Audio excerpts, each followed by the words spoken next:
Eh bien, donc, je disais bonsoir à toutes et à tous. Donc, on est à l'heure. Le professeur Genet est parmi nous. Est-ce qu'il y a des gens qui viennent pour la première fois? Est-ce qu'il y a des gens qui ne connaissent pas l'association? Tout le monde connaît? Non? Quelques-uns? Brièvement, donc, l'association Argos 2001, comme son nom l'indique, a été créée en 2001, donc 17 ans cette année. C'est au mois de janvier d'ailleurs.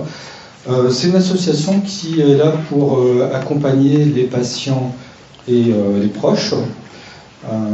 Elle dispose d'une ligne téléphonique nationale où vous avez des bénévoles donc, qui répondent du lundi au vendredi.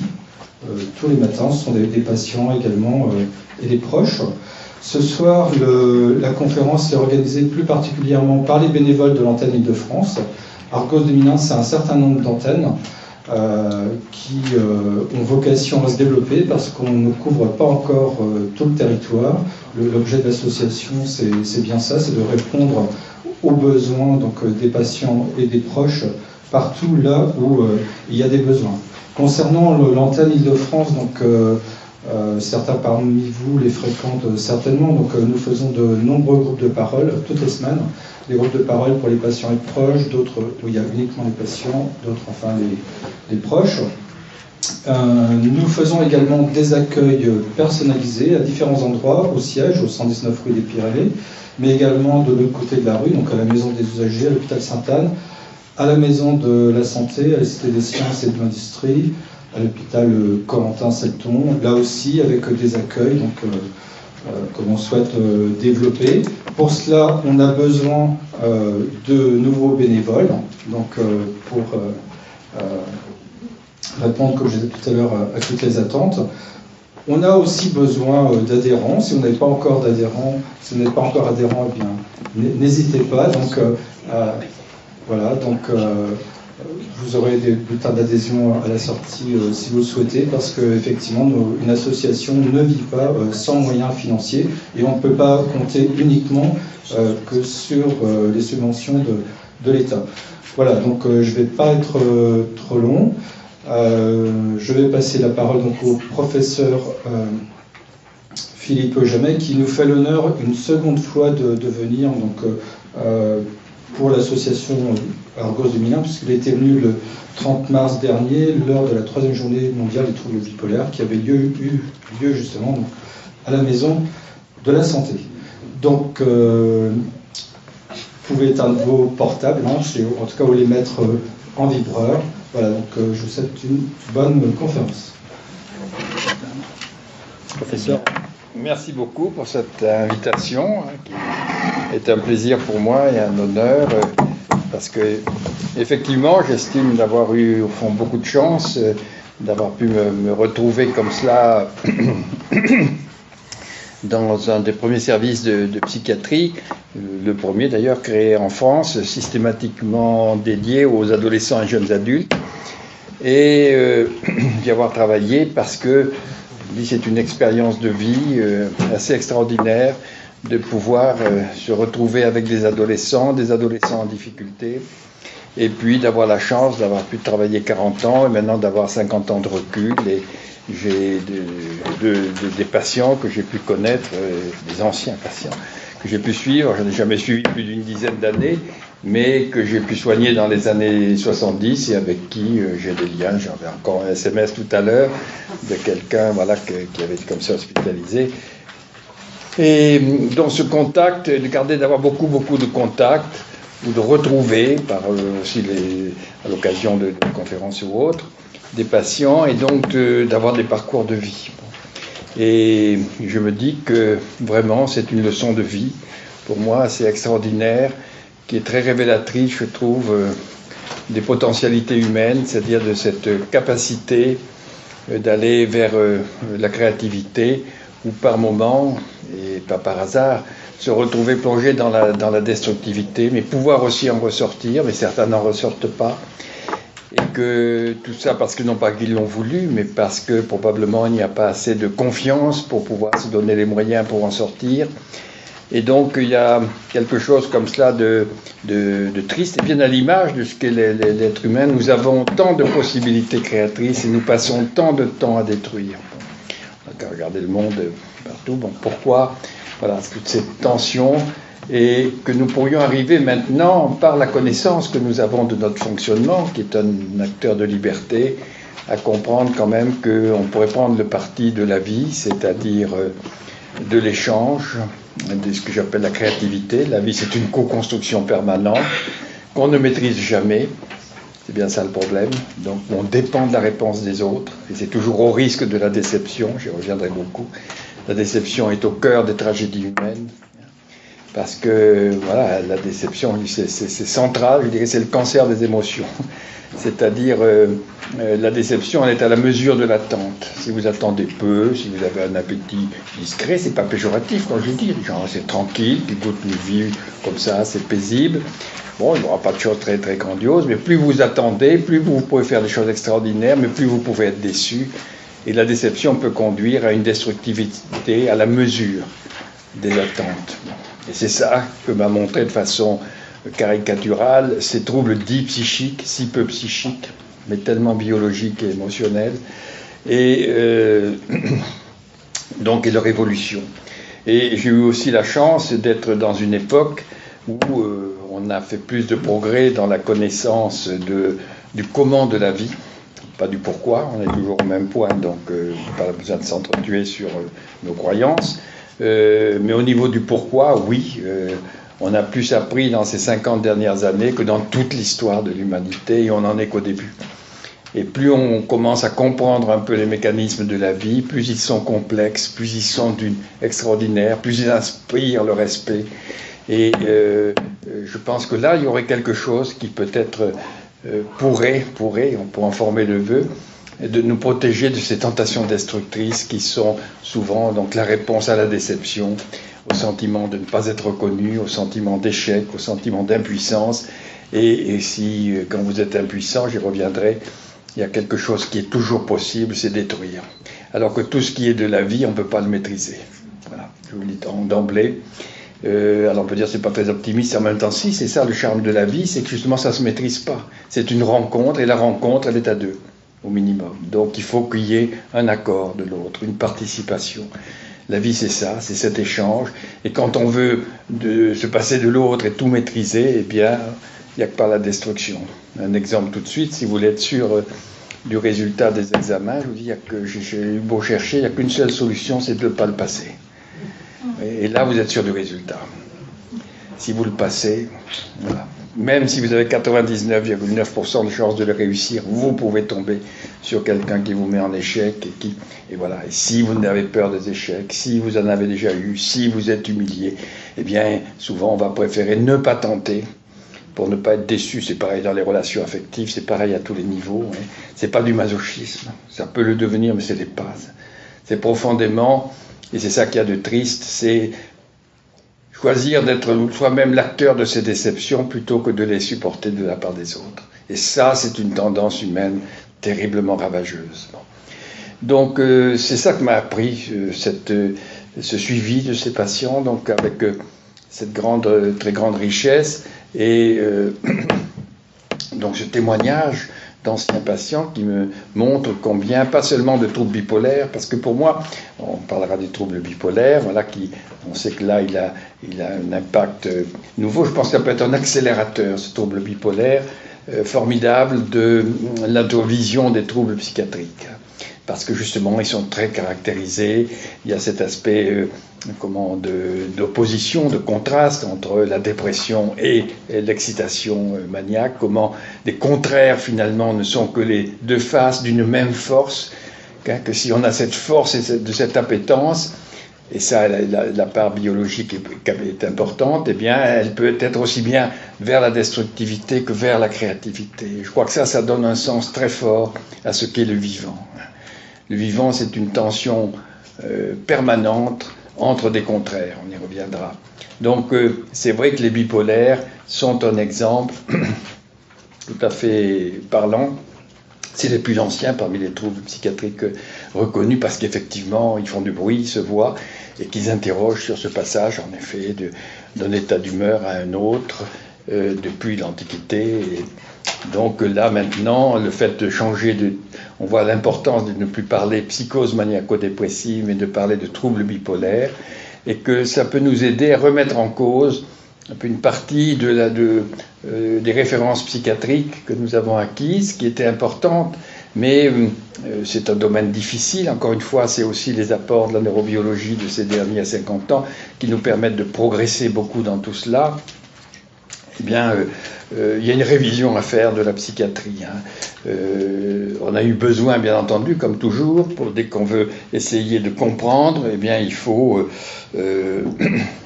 différencier les choses, il faut trier, il faut essayer d'avoir des repères. Donc c'est toute la pensée conceptuelle et qui se fonde beaucoup sur le binaire. Bon, on est malade, on n'est pas malade, ça c'est bien, ça c'est mal. On a besoin de classification, ça c'est un trouble grave, ça c'est un trouble moins grave. Et plus on avance dans la compréhension, plus on voit que la vie n'est pas binaire, voilà, que c'est sans arrêt des tensions entre des contraires. Et que donc maintenant que nous progressons, je pense qu'il va y avoir une remise en question quand même des troubles dits psychiatriques, dits psychiques, parce que qu'est-ce que le psychique? Bon, on en dira quelques mots, et ça nous interroge, avec l'idée d'un psychique qui ne serait pas ancré dans le biologique, donc avec cette opposition, le chimique, la biologique, et puis le psychique, et quoi. Bon. Et là maintenant, on a des données qui peuvent quand même nous permettre de sortir de cette opposition, qui là aussi est fondée largement sur un malentendu. Je vais dire peut-être quelques mots tout de suite, c'est que ce que nous montre quand même l'évolution de la science, c'est que tout a l'échange, comme la vie, c'est chimique, hein, ça part de la biologie, et que par contre, le vivant, ce qui va le caractériser, c'est qu'il est mobilisé par l'échange, par l'interaction, et particulièrement chez l'homme. L'homme qui est le seul être vivant sur Terre à être l'être humain, je parle aussi, je ne veux pas exclure les femmes, hein, l'être humain et dans ce qu'il caractérise, c'est le seul être vivant qui est arrivé à être conscient, d'être conscient de lui-même. C'est cette réflexivité. C'est le seul être vivant qui peut se regarder et se prendre comme un objet d'étude. Bon. Et ça, c'est une rupture qualitative à partir d'un progrès quantitatif du cerveau. Donc tout ça, ça repose sur le cerveau. C'est d'ailleurs encore extraordinaire de voir que de ce cerveau biologique peut naître la pensée, ce regard sur la pensée, mais qu'il est tributaire de ce support. Et c'est encore plus fort que de penser qu'il y aurait un esprit qui flotterait, on ne sait pas comment.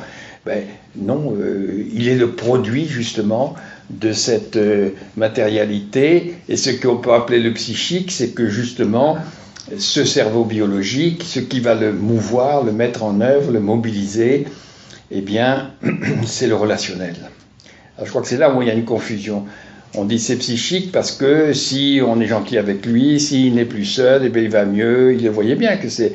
Ben oui, parce que la vie, c'est une co-construction dans l'échange. Et dès qu'il y a l'échange, eh bien, on remet en route des processus d'échange, de plaisir, de recherche, qui reposent sur le cerveau. S'il n'y a pas le cerveau, ils ne se mettront pas en route. Et c'est pareil chez votre chien aussi. Mais nous, avec une complexité qui est bien plus grande, qui fait que la réflexivité fait que nous avons même une possibilité d'être en relation avec les autres uniquement en pensant à ces autres à l'intérieur de nous. Oui. Que ce jeu réflexif, de dire moi je suis moi, mais j'ai mes parents, mais j'ai mes amis, et mes amis, mes parents, ils sont présents dans mon cerveau et je peux les convoquer à tout moment, disant si mon père était là, il me dirait ceci, cela. Et ça, c'est du relationnel. Ouais. C'est pas quelque chose comme ça, c'est parce que en pensant à la figure de mon père, je vais mobiliser des neuromédiateurs, des hormones, des éléments chimiques qui vont faire que je suis dans la joie ou dans la tristesse, que je me sens plein de force ou au contraire très abattu. Ouais. Il n'y a pas d'opposition. Tout ça.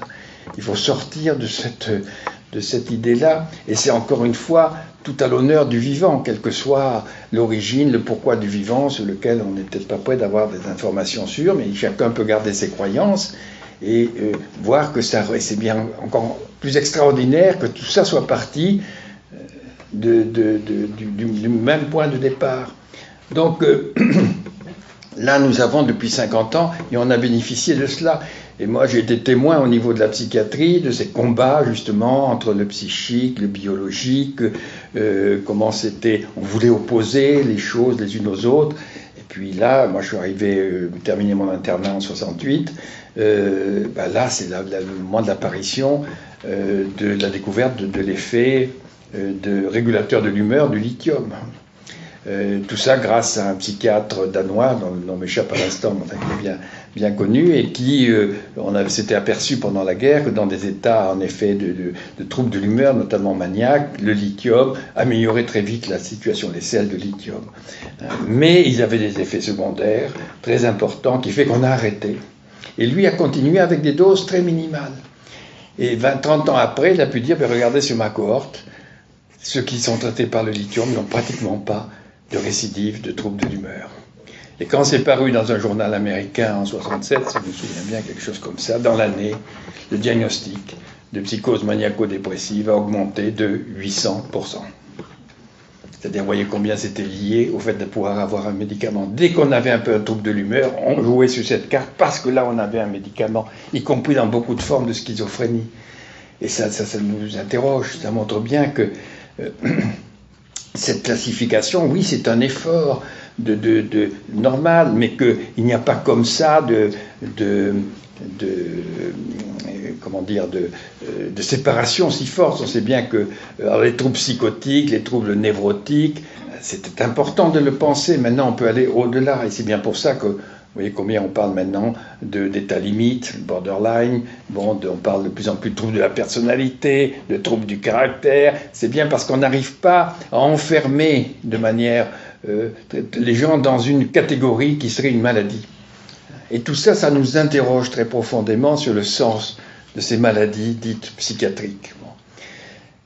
Et de nous apercevoir, et ça c'est ce recul aussi qui m'a permis de voir cela, parce que j'ai vu donc ces progrès apportés par les médicaments, le rôle aussi des neuroleptiques antipsychotiques dans la schizophrénie, de voir les effets aussi des électrochocs, les premiers que j'ai vus, cet effet formidable de sortie de la dépression de quelqu'un après 3, 4, 5 séances d'électrochocs et qui sortait d'un monde d'enfermement. Je me souviens de ce collègue chercheur d'ailleurs, qui était là, qui avait été en analyse pendant 6-7 ans, qui avait des épisodes dépressifs récurrents, 1 à 2 fois par an, et il les sentait venir, et pour lui c'est le cauchemar qui arrivait. Alors on donnait des anxiolytiques, il avait ses séances, tout ça. Et bon, je me rappelle avoir pensé en 70, parce qu'avoir vu des gens réagir, de lui proposer ces électrochocs. Et ça a été en 5 séances une résurrection pour lui. Et il rechutait de temps en temps. Bon, mais il me dit, ça me change la vie, parce que quand je sens la dépression, j'ai plus peur. Avant que de sentir que j'allais me voir 6 mois d'enfer au minimum, ça m'enfonçait encore plus. Et là, je me suis dit, si ça dure, si c'est plus, j'aurai ce recours-là. Et d'ailleurs, il y a eu de moins en moins recours, parce qu'il y avait quelque chose là dont il savait que la réponse était possible, et après, avec des médications qui s'étaient améliorées entre-temps, on a pu limiter. Dans toutes ces expériences, m'ont interrogé. De même, alors je quitte aussi le champ des troubles bipolaires, mais encore une fois, on ne peut pas s'enfermer là-dedans. On y reviendra dans la discussion, mais il y a quelque chose qui concerne l'ensemble de ces troubles dits psychiatriques, et moi qui est beaucoup occupé de troubles alimentaires, où il y a aussi cet aspect bipolaire entre l'anorexie et les boulimies. Comment c'est les mêmes personnes qui vont être dans l'excès de restrictions et qui peuvent être au contraire dans l'impossibilité de se contrôler, qui vont avaler de manière brutale des quantités de choses, pas parce qu'elles ont faim, pas parce qu'elles le décident, parce qu'elles en ont besoin, et que les mêmes vont après pouvoir se priver totalement. Et je me souviens de cette jeune femme, médecin d'ailleurs, une des premières que j'ai suivies pendant 10 ans, et qui était suivie par un endocrinologue sur le plan corporel. À l'époque, c'était assez fréquent, et qui avait perdu, qui était très, très maigre, et sur 10 ans, il y a eu 33 hospitalisations, 33. hein, où il la mettait, il la gavait, bon, mettait, ce qu'on appelait, il mettait une sonde, il la renourrissait, 6 semaines après elle ressortait, elle avait grossi, 2 mois après elle avait tout reperdu, il recommençait, enfin voilà, ce qui m'énervait un peu en disant il pourrait attendre un peu quand même que le traitement psychothérapique, la compréhension, l'accompagnement. Il n'avait probablement pas tort parce qu'il y a quelque chose d'important, et là qu'il faut comprendre dans tous ces troubles-là, c'est les conséquences corporelles que ça a. Et qu'au bout d'un certain temps où vous êtes très maigre, eh bien, le corps, même si vous n'avez plus besoin émotionnellement de maigrir, eh bien, le corps n'arrive plus à répondre. Et là, eh bien, c'est pas chronicisé. Et je l'entends encore me dire, c'était en 79, Monsieur Jamet, je ne suis plus anorexique. Je ne comprends pas comment on peut être anorexique. Je le voudrais, je ne le pourrai plus. Et c'est le cas de beaucoup. C'est-à-dire que tous ces troubles, on ne les décide pas, même si on pense que non, vous ne décidez pas. Et là, petit à petit, ça m'a... Je me suis dit, mais c'est vrai, on ne décide pas d'un trouble psychiatrique. On croit souvent, l'anorexie dit, si, je veux être maigre, là, j'ai peur d'être grosse, mais elle n'a pas le choix, ça s'impose à elle. Et c'est plus fort qu'elle. Elle pourrait décider de lutter contre ça, mais il faudrait que ça ait du sens. Et ça s'impose autant qu'une crise maniaque qui, comme ça, vous n'avez pas décidé tout d'un coup d'être excité, ça vient, bon, c'est comme ça. Bon. Et tous ces troubles-là, c'est pareil. Et vous voyez bien, et je crois que c'est important de comprendre qu'il n'y a pas une maladie là-dedans, il y a un mode de réponse qui doit renvoyer à une même problématique, mais pas avec les mêmes potentialités personnelles. N'importe qui ne fera pas des troubles obsessionnels compulsifs, ne fera pas des crises d'angoisse, ne fera pas des phobies, ne fera pas de maniaco-dépressive.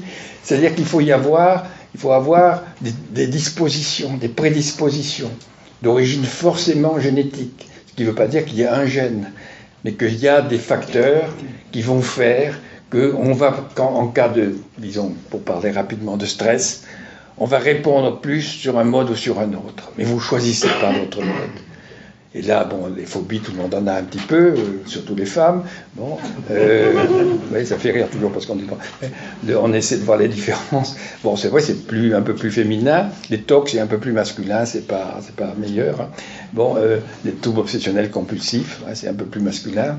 C'est un peu plus rare chez les femmes. Mais la phobie, vous n'allez pas vous dire, tiens, je vais avoir un vertige aujourd'hui. J'aurais bien envie, tiens, aujourd'hui, je ferai un petit vertige. Ou, pas... Vous pouvez dire, oui, je vais aujourd'hui manger un peu mieux, je vais me boire un peu d'alcool, mais là, vous ne choisissez pas. Et vous savez que et c'est plus fort que vous. Quelle que soit votre intelligence, vous savez très bien que ce n'est pas nécessaire de tourner 3 fois la clé dans la serrure alors qu'il y a une clenche et qu'au bout d'une... c'est fini, ça ne va rien rajouter. Mais si vous avez besoin de le faire, vous ne le faites pas et ça va être l'anxiété. J'ai pas laissé ma porte ouverte, mais non, tu sais le faire tous les jours. Oui, mais quand même, alors le lendemain, 3 petits tours. Alors 3 petits tours, c'est pas grave, parce que bon, mais si vous passez la matinée à vérifier la clenche, ou à vous laver les mains 15 fois ou 30 fois, ou 3 fois dans la matinée, ou si la phobie, elle devient scolaire, ah ben alors là, ça devient, vous voyez, c'est par les effets que c'est pathologique. Si ça reste limité, ben finalement, c'est une particularité qui n'est pas très grave, oui. Et ça, c'est pour tous ces troubles. Ils s'imposent à nous. Il n'y a personne qui s'échappe à certains troubles dits comme ça, psychiatriques. Et c'est pour ça que je pense qu'on pourrait les considérer, et que là, il y aurait un grand pas à faire. Je ne sais pas si les psychiatres sont encore prêts à le faire. Peut-être la population plus, il faudra aider d'ailleurs les associations. Moi, je dis qu'il faudrait parler de conduite adaptative. Voilà. Ce n'est pas une maladie. C'est une façon de répondre à quoi ? Et ça aussi, c'est différent.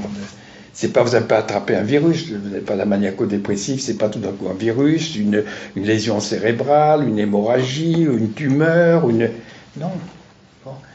C'est quelque chose qui, dans votre biologie, dans le mode de réponse, va s'imposer à vous, qui n'est pas choisi, mais qui ne s'impose pas dans n'importe quel cadre. C'est-à-dire, c'est pas quand tout va bien comme ça, c'est-à-dire, c'est une réponse à une situation de menace, quand même, je dirais de peur, de malaise. Bon.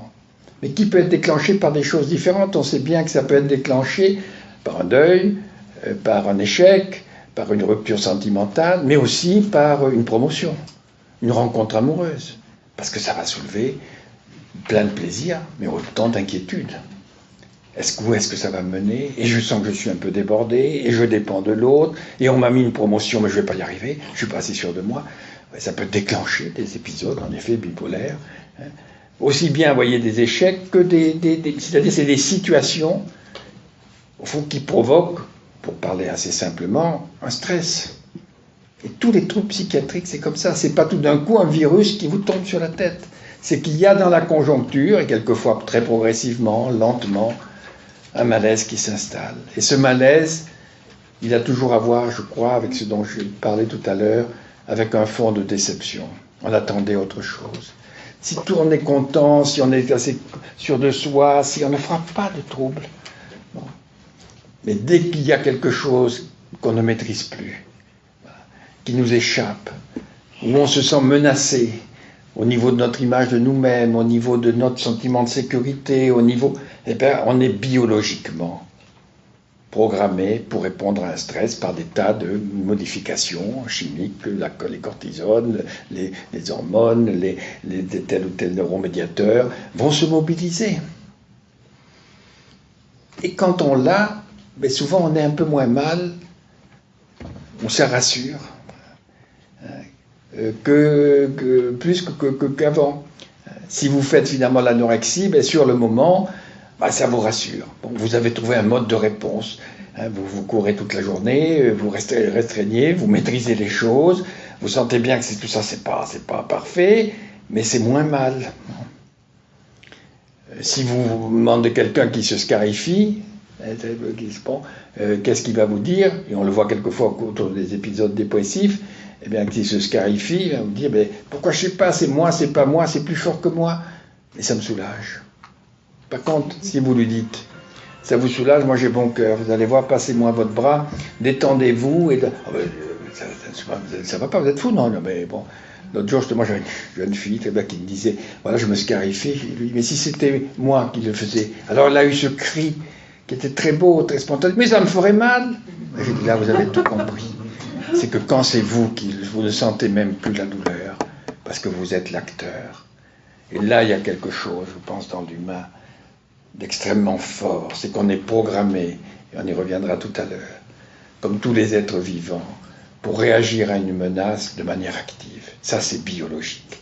Dès qu'on est menacé, il faut qu'on fasse une réponse. Ça peut être le retrait, ça peut être la fuite, ça peut être de s'enfermer sur soi, ça peut être... Et comment ça va dépendre? Eh bien, à la fois de notre tempérament, que nous héritons par la génétique, et puis des expériences qu'on a eues depuis l'enfance, qui ont fait qu'on est dans la confiance ou pas dans la confiance. Et moi, je me dis, si vous voulez, que finalement, la vie, ça se joue entre deux émotions fondamentales, qui sont la peur et la confiance. Alors après, la peur, ça va se décliner entre la panique, les craintes, ouais, surtout chez l'être humain, avec justement cette capacité réflexive, ça va se nuancer, mais fondamentalement, c'est ça. Et c'est les deux émotions du vivant qu'on va retrouver depuis le début de la vie, je dirais depuis les plantes. La menace et l'échange. Mais pour avoir l'échange, il faut que les conditions soient réunies pour aller vers l'autre. Et s'il y a eu de la déception, si on ne se sent pas compris, s'il y a de la peur, eh bien on va trouver à se refermer. Et la façon de se refermer, l'intensité, elle va dépendre de vos expériences infantiles, de votre génome, donc on n'a pas choisi, et de votre environnement immédiat. Voilà. Mais c'est une réponse. Voilà. C'est pour ça que je dis qu'une conduite adaptative, et pourquoi elle est pathogène? Eh bien parce que toutes ces conduites, et les troubles bipolaires en particulier, mais toutes, eh bien elles vont donner quand même un côté qui peut être assez riche, assez comme ça actif, assez... Mais finalement, on sent bien que profondément, c'est une rupture du lien. On n'est plus en accord, en harmonie avec les autres. On n'est plus dans une attente tranquille avec les autres. Il y a quelque chose qui est menaçant dans la... Alors, soit on va se replier, soit au contraire, on va tout envahir et tout. Mais l'autre n'a peu de place là-dedans, ouais, parce qu'on n'a plus confiance. Derrière tout ça, il y a une situation de débordement, voilà, où on ne s'appartient plus. Et la conscience réflexive ne peut plus jouer son rôle réflexif. Mais c'est pas fou. vu du côté du sujet, c'est une façon de s'adapter. C'est pour ça qu'il faudrait qu'on sorte de cette vision, c'est fou. Non, vu du sujet, alors si moi je me mettais à faire ça comme ça, oui, on dirait que je suis complètement fou, je vais le mettre à...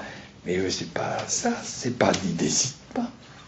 C'est quelque chose qui se présente et auquel ils vont adhérer, parce qu'en le faisant, ils sont moins mal.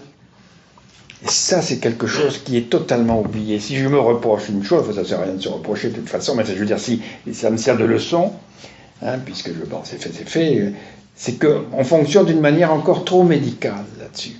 C'est-à-dire, vous avez un trouble, eh bien, on est là pour vous guérir, c'est ça le médecin.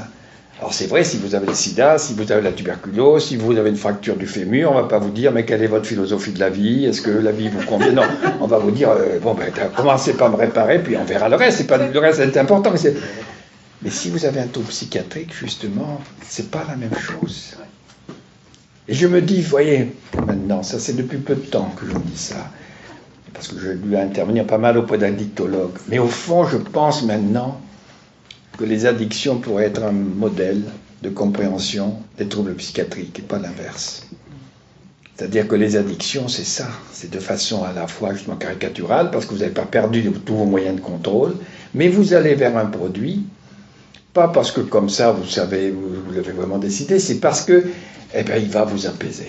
Il va vous apporter, et même si on vous dit d'ailleurs de fumer, mais attends, tu vas avoir un cancer, d'accord, oui, peut-être, enfin bon, pour le moment, voilà, je fume, et je suis mieux, c'est pas fou. Ça me donne un apaisement, un plaisir, plus ou moins grand. Bon, et ça me fait du bien, ça m'aide à vivre. C'est une conduite adaptative. Le problème, c'est qu'elle risque de vous abîmer, voilà. Et au fond, c'est pas juste que pour se sentir moins mal, on fasse quelque chose qu'il nous faut prendre un risque excessif. Oui, c'est pas fou. C'est pas juste. Et c'est d'autant moins juste que quand on a trouvé un moyen de s'apaiser, on va avoir tendance à y adhérer. C'est ce côté addictif. Mais qu'on va retrouver dans notre phobie, dans nos tocs. Il va être très difficile de nous en passer. Même si on dit, bon, maintenant c'est ridicule, il faudrait... Et ça, quel que soit votre état, vous êtes un très grand savant, des grands penseurs, il y a plein d'hommes qui ont leur ce petit domaine où, voilà... il ne faut pas qu'ils touchent ceci, il faut qu'ils mettent des gants. Vous avez comme ça certains hommes politiques très brillants d'ailleurs, mais qui avaient tout le temps des gants. On se demandait pourquoi, mais parce que il fallait se laver les mains sans arrêt. Alors on essaie de camoufler ça. Là, ça n'a rien à voir avec l'intelligence. Il sait bien que... voilà, il sait bien, mais... Voilà, c'est comme si vous avez une douleur très vive, on vous dit, mais oui, c'est pas très grave, c'est parce que tu es d'accord, mais moi, si je tourne la tête, oh là là, mais je la tourne pas. D'accord. Mais c'est quelque chose comme ça. Et ça, on a du mal. Et on va très vite donner une intentionnalité. Il fait ça pour nous embêter. Alors surtout, c'est des troubles du caractère, s'il ne travaille pas, s'il vous engueule. Et alors, bien sûr, mais c'est l'effet secondaire. Mais il fait ça d'abord parce que sur le moment, ça le soulage comme nous, quand tout d'un coup, on pique une colère, on pète un peu les plombs, on explose. Puis on se dit, mince, qu'est-ce que j'ai fait? Et pourquoi je l'ai fait? J'ai pas décidé tranquillement, j'ai piqué ma colère. Non, ça part. Et alors après, je me dis, mais j'aurais mieux fait quand même de ne pas le faire. C'est pas bon. Alors, c'est ponctuel, mais je ne l'ai pas décidé. C'est ça qu'on oublie. Et alors, tous ces troubles-là, on va leur donner une intentionnalité qui répond à l'effet qu'ils produisent sur l'entourage. Et ça, c'est très dangereux. C'est là dont il faut se dissocier. C'est pas fait pour vous embêter. Et tout à l'heure, c'est comme les mères qui en arrivent à dire, elle m'a encore fait une angine. Ah oui, ça embête la mère qu'elle fasse une angine, l'enfant, c'est vrai, non. Mais l'angine, c'est pas fait pour ça. Mais ça embête. Mais les troubles, c'est pareil, ça embête, mais c'est pas fait pour ça. Et après, justement, en réagissant là-dessus, mais alors pourquoi? Et tu te lèves pas, et tu m'écoutes pas, et quand c'est ton père, c'est différent, mais avec toi, ben oui, mais parce que c'est pas les mêmes émotions qui sont soulevées.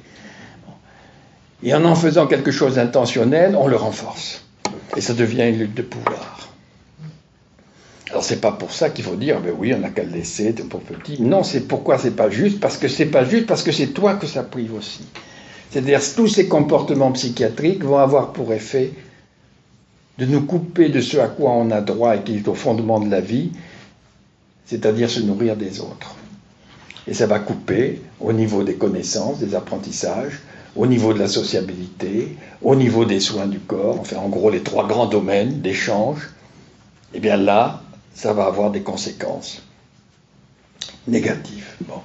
Comme la drogue va avoir des conséquences sur notre capacité de concentration, et puis ça va créer aussi une situation où, comme c'est notre psychotrope, un peu notre moyen d'être moins mal, eh bien on va délaisser les autres.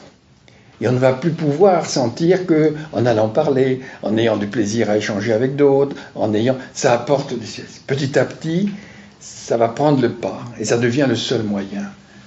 Et c'est ça qui fait la maladie, c'est quand on est entré dans un comportement qu'on n'a pas choisi, qui s'impose à nous, qui nous prive de ce qui est essentiel dans la vie, les échanges, et qui devient de plus en plus contraignant, parce que plus on se ferme sur soi, plus on a peur de la rencontre, plus on renforce ses troubles. Et donc c'est ça qui est pathogène, c'est pas pathologique au départ, c'est pas vous avez attrapé le bipolaire, ma pauvre, vous avez attrapé le bipolaire, mais non, on n'a pas attrapé le bipolaire. Bon. Mais alors comment ça va se déclarer? Alors pour certains troubles, les bipolaires là ont une fonction exemplaire, mais on va voir que c'est la rencontre, évidemment, entre un génome et un environnement, comme tout ce qui est de la vie. Et qu'on pourrait voir maintenant ces troubles dits psychiatriques, surtout ceux qui ont un versant expressif important, la schizophrénie, qui sont assez typés, bien qu'il y ait un grand spectre, très vague, les troubles bipolaires, c'est pareil, il y a un grand spectre, plusieurs formes, plusieurs degrés. Bon. Et que je crois que le modèle qui actuellement est le plus crédible, il y a un certain nombre d'auteurs dont le nom m'échappe là actuellement, mais peu importe, notamment d'Australiens qui depuis une dizaine d'années, quinzaine d'années le dit d'ailleurs, notamment à propos de la schizophrénie, mais qu'il faudrait voir un modèle comme des maladies de système, l'hypertension artérielle, le diabète. On sait qu'il y a une part génétique importante, avec des variétés, des gravités très différentes, parce que c'est plurigénique. Ouais, c'est pas comme l'hémophilie qui est sur un seul gène. Alors l'hémophilie, vous avez le gène ou vous ne l'avez pas. Bon. Donc là c'est net. Mais la plupart des troubles, et notamment tous les troubles psychiatriques, ça implique au moins une dizaine de gènes, dans une combinaison variable à chaque génération. Alors vous voyez comment c'est complexe. Mais que vous avez là une vulnérabilité, et on sait que pour l'hypertension artérielle, il y a des facteurs génétiques qui font que certains auront, plus ou moins tôt dans leur vie, une hypertension artérielle dont il faudra s'occuper, qui a des effets, qui n'est pas en soi une maladie, mais elle le devient par les effets qu'elle provoque sur l'organisme. Pareil pour le diabète, mais de gravité très différente. Et ces formes graves, eh bien, elles vont apparaître quel que soit l'environnement. Des formes où il y a moins de prédisposition, eh bien, en fonction de l'environnement, ça va apparaître ou pas apparaître. Et que ça va faire que l'hypertension, dans un environnement qui ne la favorise pas, eh bien, elle n'aura pas lieu, ou très tardivement, vers 50, 60 ans, 70 ans. Pareil pour le diabète. Pourquoi on est en train de dire qu'il va y avoir 40% de plus de diabétiques dans le monde dans les années à venir? Parce que c'est la rencontre, il n'y a pas de mutation génétique, avec un potentiel qui est là, et un environnement qui, par la nourriture, va favoriser l'expression de ce potentiel. Bien, je crois qu'on pourrait mieux comprendre l'ensemble de nos troubles en disant que quand on est dans une situation de valorisation, de sécurité, de partage, de plaisir calme, j'allais dire, avec l'environnement, de plaisir sécurisant, il y a beaucoup moins de chances, de risques de faire un trouble psychiatrique, quelle que soit notre vulnérabilité. Et certains ont une telle vulnérabilité, je pense pour les bipolaires, pour certaines formes de bipolaire, pour la schizophrénie, que justement ça peut devenir important de dire on va repérer précocement. Alors ouais, on va rendre compte qu'il y a un grand débat là actuellement. Commencez pas à dire à quelqu'un qui va dire tu es schizophrène, mais ça c'était valable, cette peur, quand on en faisait une maladie, quand on en faisait un drame. Si c'est schizophrène, alors c'est foutu, mais non, c'est un vaste spectre. Et que quand on voit qu'il y a des formes de prédisposition qu'on peut arriver à repérer, eh bien on sait que si ils commencent à s'enfermer dans des comportements de fermeture, dans les échanges, eh il faut essayer de les aider, peut-être même quelquefois par une médication ou par des aides, et que là, la compréhension qu'on a du trouble, le sens qu'on lui donne, va tout changer.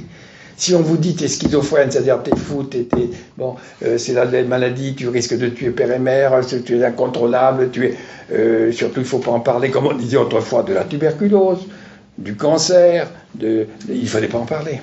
Parce que c'était à la fois la honte et sur la tare, il faut changer, quand même, ça n'a plus... Et que ce spectre schizophrénique, on sait bien qu'il s'associe aussi assez fréquemment à un spectre qu'on voit apparaître maintenant, des surdoués, c'est-à-dire qui ont des personnes qui ont des grandes possibilités d'hyperfonctionnement de zones du cerveau, avec le côté, souvent on dit il y a des génies musicaux ou autres, mais c'est pas parce qu'ils sont schizophrènes qu'ils ont ça, c'est qu'ils ont une hypersensibilité qui s'accompagne aussi d'un risque de schizophrénie. Et quand la schizophrénie ou le bipolaire, dans ses formes pathologiques, s'exprime, eh bien ça freine la créativité. Ça ne la développe pas. Mais en même temps, il faut se dire, mais c'est aussi une richesse. C'est plus vous avez une tare, vous avez là une vulnérabilité qui est aussi une richesse potentielle, et on va essayer d'accentuer la richesse et de diminuer et que si on ne dramatise pas, il y a moins de chances que ça en fasse un drame. Et si on comprend, si on arrive à comprendre que quand on commence à avoir ce comportement de s'isoler, de se fermer, de sentir tout menaçant, c'est pas que la réalité de ce qu'est la vie, mais que c'est la réalité de ce qu'on vit. Oui, vous le vivez comme ça, c'est en raison de vos émotions, eh ben, il faut essayer. C'est pas que la vie se réduit pas à ça, c'est pas qu'il n'y ait pas des choses tristes dans la vie, mais il n'y a pas que ça. Vous allez être beaucoup plus tenté par la résonance émotionnelle d'un certain nombre de comportements. Eh bien, il faut vous donner des outils pour essayer de diminuer. Mais ça suppose, maintenant vous savez qu'on développe des centres comme ça, notamment pour la schizophrénie, où on va essayer de reconnaître des signes précoces. Je crois que c'est important de comprendre cela pour ne pas laisser s'installer un comportement qui, une fois qu'il s'installe, s'auto-renforce automatiquement sans que ce soit une volonté. Quand vous commencez à avoir peur, eh bien la peur, si vous ne cherchez pas à la surmonter rapidement, si vous vous pliez à elle, elle va un peu envahir, et comme vous marginalisez par rapport au monde, eh bien petit à petit, ça vous enferme. Alors il me semble là qu'on peut raisonnablement, qu'il y a un gros effort à faire pour regarder autrement ces troubles-là. Alors, j'avais dit aussi que ce qui avait amené à cette réflexion là-dessus, c'était tous ces progrès que nous pouvons connaître maintenant dans le développement biologique de l'être humain. Et en particulier, et là je m'appuierai beaucoup sur un livre aussi qui, je pense, est assez facile à consulter, d'Antonio Damasio, qui est un chercheur portugais, d'origine, là, il vient de faire paraître un nouveau livre chez Odile Jacob, donc qui travaille en Californie, qui est francophone, et qui avait écrit, parce que ça touche en effet la philosophie de la vie, l'erreur de Descartes, trop intellectualiste, et Spinoza avait raison. D'ailleurs, vous voyez que récemment, toute cette histoire des émotions revient en force. On en parle beaucoup dans les médias. C'est Le Noir qui a fait paraître un bouquin aussi dessus. Enfin, à juste titre, on voit bien que ça revient très, très à côté du conceptuel, les idées, de la structuration par les mots. Et bien maintenant, c'est moins à la mode, c'est moins vrai, parce que je pense que très profondément, les émotions, c'est au cœur du vivant. C'est ce qui fait de nous des êtres vivants. Et pas l'ordinateur pour le moment. C'est non, parce que l'émotion, c'est l'appétence. D'ailleurs, motion, c'est ça, c'est l'émotion, c'est ce qui nous meut. Avec ces deux appétences fondamentales, la peur et la confiance. Et la confiance qui permet, j'ai faim et je peux y aller. Mais si la peur domine, enfin avec une certaine méfiance, il y a qu'à voir les animaux quand ils vont, il y a une certaine méfiance. Mais dès que la méfiance l'emporte, c'est le retrait. Donc Damasio a beaucoup montré ça. D'ailleurs, je viens de voir qu'il a sorti un nouveau livre, là, je ne l'ai pas encore lu, enfin je crois très intéressant aussi, sur l'étrangeté du monde, quelque chose comme ça, le côté étrange du monde. Et chez Odile Jacob. Et donc, oui, Damasio s'est excusé d'ailleurs à cette occasion-là d'avoir dit que l'erreur de Descartes, en disant finalement, Descartes est bien probablement un des premiers neurophysiologistes, mais la prudence vis-à-vis de la religion a fait qu'il a tenu à séparer un peu, mais en fait, et c'était un grand passionnel, il a écrit des lettres d'amour à la reine de Suède, qu'il a tué d'ailleurs certainement, parce qu'il est allé la rejoindre en plein hiver et il est mort de pneumonie. Comme quoi les bons sentiments, voilà.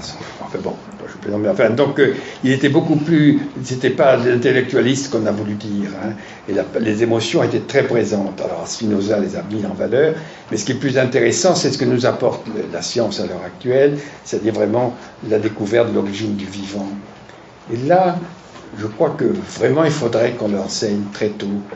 Alors encore une fois, le pourquoi de la vie, je pense qu'on n'est pas prêt de le savoir, donc on ne met pas en cause les croyances. Bon, on peut croire à ce qu'on peut, mais le comment. Et quand on voit la richesse du comment, je dirais que ça inspire le respect. Enfin, la vie, c'est extraordinaire, le mouvement de la vie. On est en train de voir cette complexité incroyable de ce vivant qui va comme s'il pensait, comme s'il y avait une pensée qui le poussait à quoi? À transmettre à tout prix. C'est ça la vie. Transmettre, transmettre, transmettre, transmettre. C'est pas la mort. Mais le matériel s'use et il est prévu de le renouveler. C'est la génétique. Alors, dans cet ouvrage, celui de Damasio qui appelle l'autre moi-même, c'est-à-dire l'activité réflexive, il va parler de la première cellule. La vie, ce qui caractérise le vivant, en tout cas dans notre galaxie, sur Terre, c'est pas dans les quelques milliards quand même, quelques milliards de galaxies. C'est-à-dire plus on vous regarde, plus on en voit.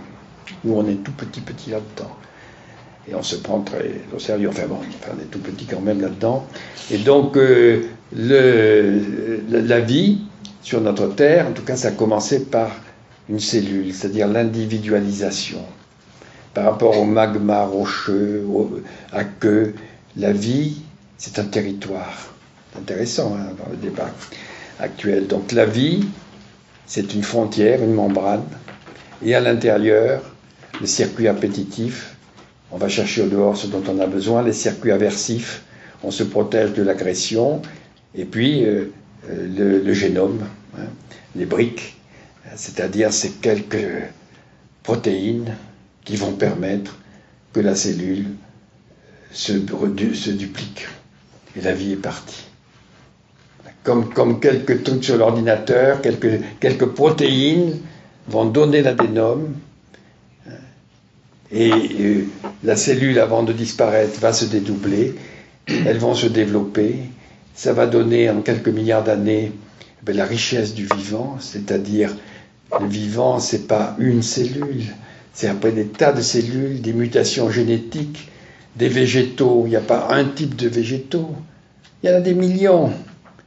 Les insectes, les animaux, il n'y a pas un insecte, il y en a des millions de différents. C'est pas la répétition du même, la vie, hein, il n'est pas là à répéter du même. Non, c'est des mutations sans arrêt. Certaines réussissent, d'autres échouent. Est-ce qu'on se rend compte de ça? Des milliards. Bon. Et on aboutit là jusqu'à l'être humain, capable d'avoir un cerveau, qui lui permet de se prendre comme objet d'étude, et capable donc de donner du sens à sa vie, et aussi de la détruire, et peut-être de détruire son univers, à partir de la première cellule. Ça vous rendrait croyant d'ailleurs si vous n'étiez pas sous la... Comment c'est pas possible tout ça? Qu'est-ce qui anime, qu'est-ce qui finalise? Parce que la vie est vectorisée, c'est ce que dit Damasio sous la forme de valeur. La vie c'est une valeur, c'est pas n'importe quoi. La vie c'est vectorisé, c'est ça la valeur, c'est-à-dire ça va vers la transmission à tout prix et pas du tout vers la mort. La mort c'est une invention humaine, ça. On y reviendra. Oui, c'est ça, c'est de la vectorisation. Bon. C'est-à-dire transmettre, transmettre, transmettre. Et lors de cette cellule, et alors vous voyez que là, cette frontière, on voit tout de suite que si elle est trop faible, ben elle éclate et elle meurt. Si elle est trop épaisse, elle meurt parce qu'il ne peut plus échanger. Voilà. Et la vie, c'est ce paradoxe. Que pour être vivant, il faut se différencier à l'intérieur de son territoire, la cellule, et en même temps, on ne peut vivre qu'en échangeant avec les autres. Et l'échange, il est constant. On ne s'en rend pas compte. Vous savez combien d'équivalents SMS vous envoyez, vous recevez en ce moment dans votre cerveau? C'est-à-dire des protéines qui partent de tout de votre organisme, va informer le cerveau sur tout ce qui se passe, le sang, la circulation, la digestion, tout ça, et puis les réponses qu'il donne, et moi qui m'échine avec quelques petits mots, essayer de les mettre les uns après les autres, mais là ce qui se passe pendant ce temps dans mon cerveau comme dans le vôtre, c'est entre 1,5 milliard et 2 milliards de SMS à la seconde. Ça, il faudrait le dire aux enfants. En classe, comme ça. Toi, ton petit truc, là, ton iPhone, là, tu y tiens, là, dès qu'on dit tout, j'en ai mis de l'eau dessus, tu fais attention, ne bouscule pas, Ah, tu vois, quand on te dit attention de ne pas trop embuer ton cerveau avec l'alcool, avec la cocaïne, avec le hashish, hein, qui en plus est très liposoluble, il adore la graisse, le hashish. Et ton cerveau, c'est quand même 1,4 kg de graisse, avec 153 km à peu près de neurones et des milliards de connexions entre ces neurones. Et ça va donner de l'information. Ça va recevoir l'information et ça va la transformer, envoyer, pas seulement par la parole, mais toutes ces informations qui vont faire marcher mon cœur. C'est pour ça que le cerveau, c'est ce qui consomme 40% de l'énergie, plus que les muscles, parce qu'il marche tout le temps. Et c'est de la graisse derrière. D'ailleurs, sans sensibilité, on peut passer, vous mettez votre doigt dans le cerveau, on ne sent rien. Hein. La peau, oui, mais pas le cerveau. Hein. Le cerveau n'a pas d'innervation sensitive. Donc, c'est pour ça qu'on peut couper allègrement, là, mettre des électrodes, on ne sent rien, hein. C'est de la graisse. Bon. Mais il y a à l'intérieur ces neurones. C'est calme. Hein. Ça, faudrait dire. C'est pour ça quand on dit aux enfants ne te toque pas, pourquoi? C'est pas pour t'embêter, c'est pas parce qu'on veut pas que tu aies du plaisir, c'est que tu n'as pas à t'abîmer pour pouvoir trouver du plaisir. Tu vois. Ça serait trop dommage. C'est-à-dire sur la valeur, et non pas c'est mal, pourquoi c'est mal? Parce que ça t'abîme, comme tout c'est enfermé dans des troubles psychiatriques, ça vous abîmerait. Et c'est pas juste. Donc on a, vous voyez, ce formidable échange par le cerveau, et ce paradoxe qui fait que aussi cette conscience qu'on a de nous-mêmes va faire que pour l'être humain, à partir du moment où il est conscient de lui-même, qu'est-ce qu'il va voir? Qui va mourir, ce qui n'est pas tout à fait neutre, et il est le seul à le savoir. Alors on dit, mais non, les animaux, ils sentent la mort. Non, ils sentent la séparation, la perte. Ils ne vont pas tout de suite te dire, tu sais, c'est ce qui t'attend, hein, toi. Là, elle n'est plus là, mais bon, les autres, non, avec nous aussi. Hein, c'est pas simplement la perte, l'animal est mort, il a disparu, le compagnon, le maître, et votre chien, il fait une dépression, parce qu'il n'a plus son stimulant. Il n'a plus justement qui éveillait, qui le mettait en appétence de vie. Bon, il peut se laisser mourir. Mais c'est pas parce qu'il dit de toute façon je vais mourir, et non, c'est avec nous ayant conscience de nous, on sait que c'est la mort. Et une des grandes façons de la conjurer, malheureusement, c'est d'en parler tout le temps, voire ou encore de dire je ne la subirai pas, je l'agirai moi-même. Et cette fascination des êtres humains pour se sentir exister en détruisant. C'est-à-dire au fond, y compris tous ces mouvements iconoclastes qui parcourent la civilisation sans arrêt, cette tentation, finalement je ne peux pas maîtriser la mort. Voilà. Enfin, je ne peux pas maîtriser la vie, on va me l'enlever, par contre je peux décider de ma mort. C'est ce que je disais tout à l'heure au début. Oui. Là il y a quelque chose, je pense qu'il va être d'une drogue, d'une fascination, j'ai toujours le pouvoir de détruire. Et là, personne, je peux toujours détruire le diable. Voilà. Alors que je ne suis jamais sûr de pouvoir être aimé, de pouvoir être apprécié, de ne pas être déçu, je ne peux pas être sûr. Ce qui fait la beauté et la richesse de la vie, mais son côté immaîtrisable. Or, nous aimons, maîtrisons, parce que justement, nous avons conscience de notre finalité, que nous ne maîtrisons pas notre vie, et d'autre part, cette conscience de nous-mêmes, ça va nous amener à quoi? Eh bien, à l'envie. C'est-à-dire qu'on pourrait avoir toujours plus. Nous sommes dévorés par l'envie. On peut avoir toujours plus. Voilà. Et une des façons aussi de renoncer à ça, c'est de dire, mais qu'il n'y ait plus rien. Voilà, comme ça, on n'aura plus d'envie. Oui, là, si on vit plus, il n'y a plus de plaisir, oui. Toujours cette tentation. Vous voyez dans l'histoire tous les mouvements iconoclastes qui vont vous dire, vous commencez à avoir du plaisir, vous avez l'air de vouloir avoir de la descendance, vous faites des œuvres d'art, brûlez tout ça, arrêtez de procréer. Pour quelle raison?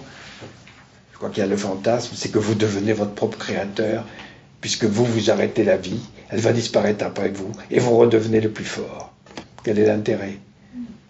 Maigre quand même, et pourtant ça fascine, ça.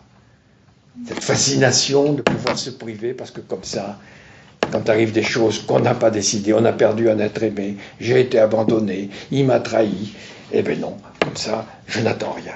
Et là, vous les voyez. Alors je dirais ça, je suis un peu provoquant, il faut de temps en temps donner un peu de plaisir aussi, comme ça on la provoque, mais c'est le côté très petit bourgeois des merdificateurs, voyez, on en a beaucoup parmi même les intellectuels. Voyez. Mais la vie, il ne faut pas y croire, voyez. La vie, de toute façon, tu fais confiance, de toute façon c'est pour la mort, la vie c'est pour... Mais la vie c'est ça, c'est pour le plaisir aussi, le partage, c'est pour le mal, c'est pas l'éternité, c'est pas le...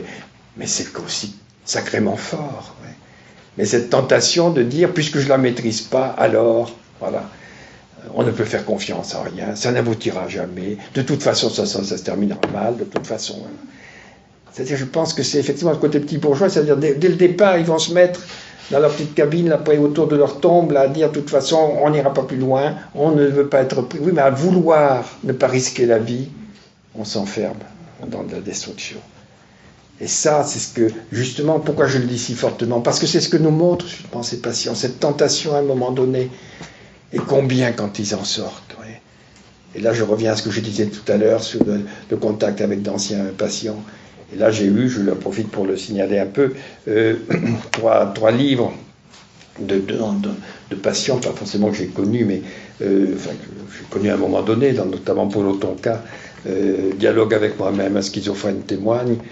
Au monde, je ne crois pas qu'il existe, parce qu'il y a eu quelques livres de schizophrène, mais pas tellement, et où ce garçon, là, à 30 et quelques années, a pu justement, après avoir confirmé le diagnostic de schizophrénie, en expliquant ce que c'était, parce qu'à un moment donné, d'ailleurs, il m'a dit, mais si on m'avait dit plus jeune, je crois que je me serais tué. Je lui ai dit, pourquoi il y avait un schizophrène dans votre famille?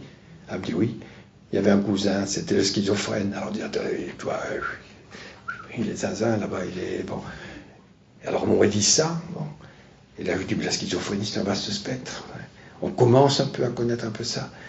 Il y a une hypersensibilité, bon, il y a tout, c'est comme un court-circuit. La sensibilité, au lieu de pouvoir être filtrée par le lobe frontal, elle va filer vers les zones auditives et vous avez des hallucinations, vers les zones, vers le cerveau limbique et vous avez des peurs. Et tout vous paraît moche, dangereux, etc.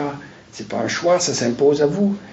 Mais là, avec le traitement, il y a eu l'Eponec qui avait eu un effet, ben, il s'est totalement transformé. Il même m'avait dit, si je suis publié, j'arrête de fumer 3 paquets par jour. Alors, vous voyez ce que c'est d'arrêter de fumer? Du jour au lendemain, ça fait 3 ans et demi, il a arrêté. C'est-à-dire le même qui peut mal se contrôler, peut arriver comme ça à prendre des décisions d'une force extraordinaire. Voilà.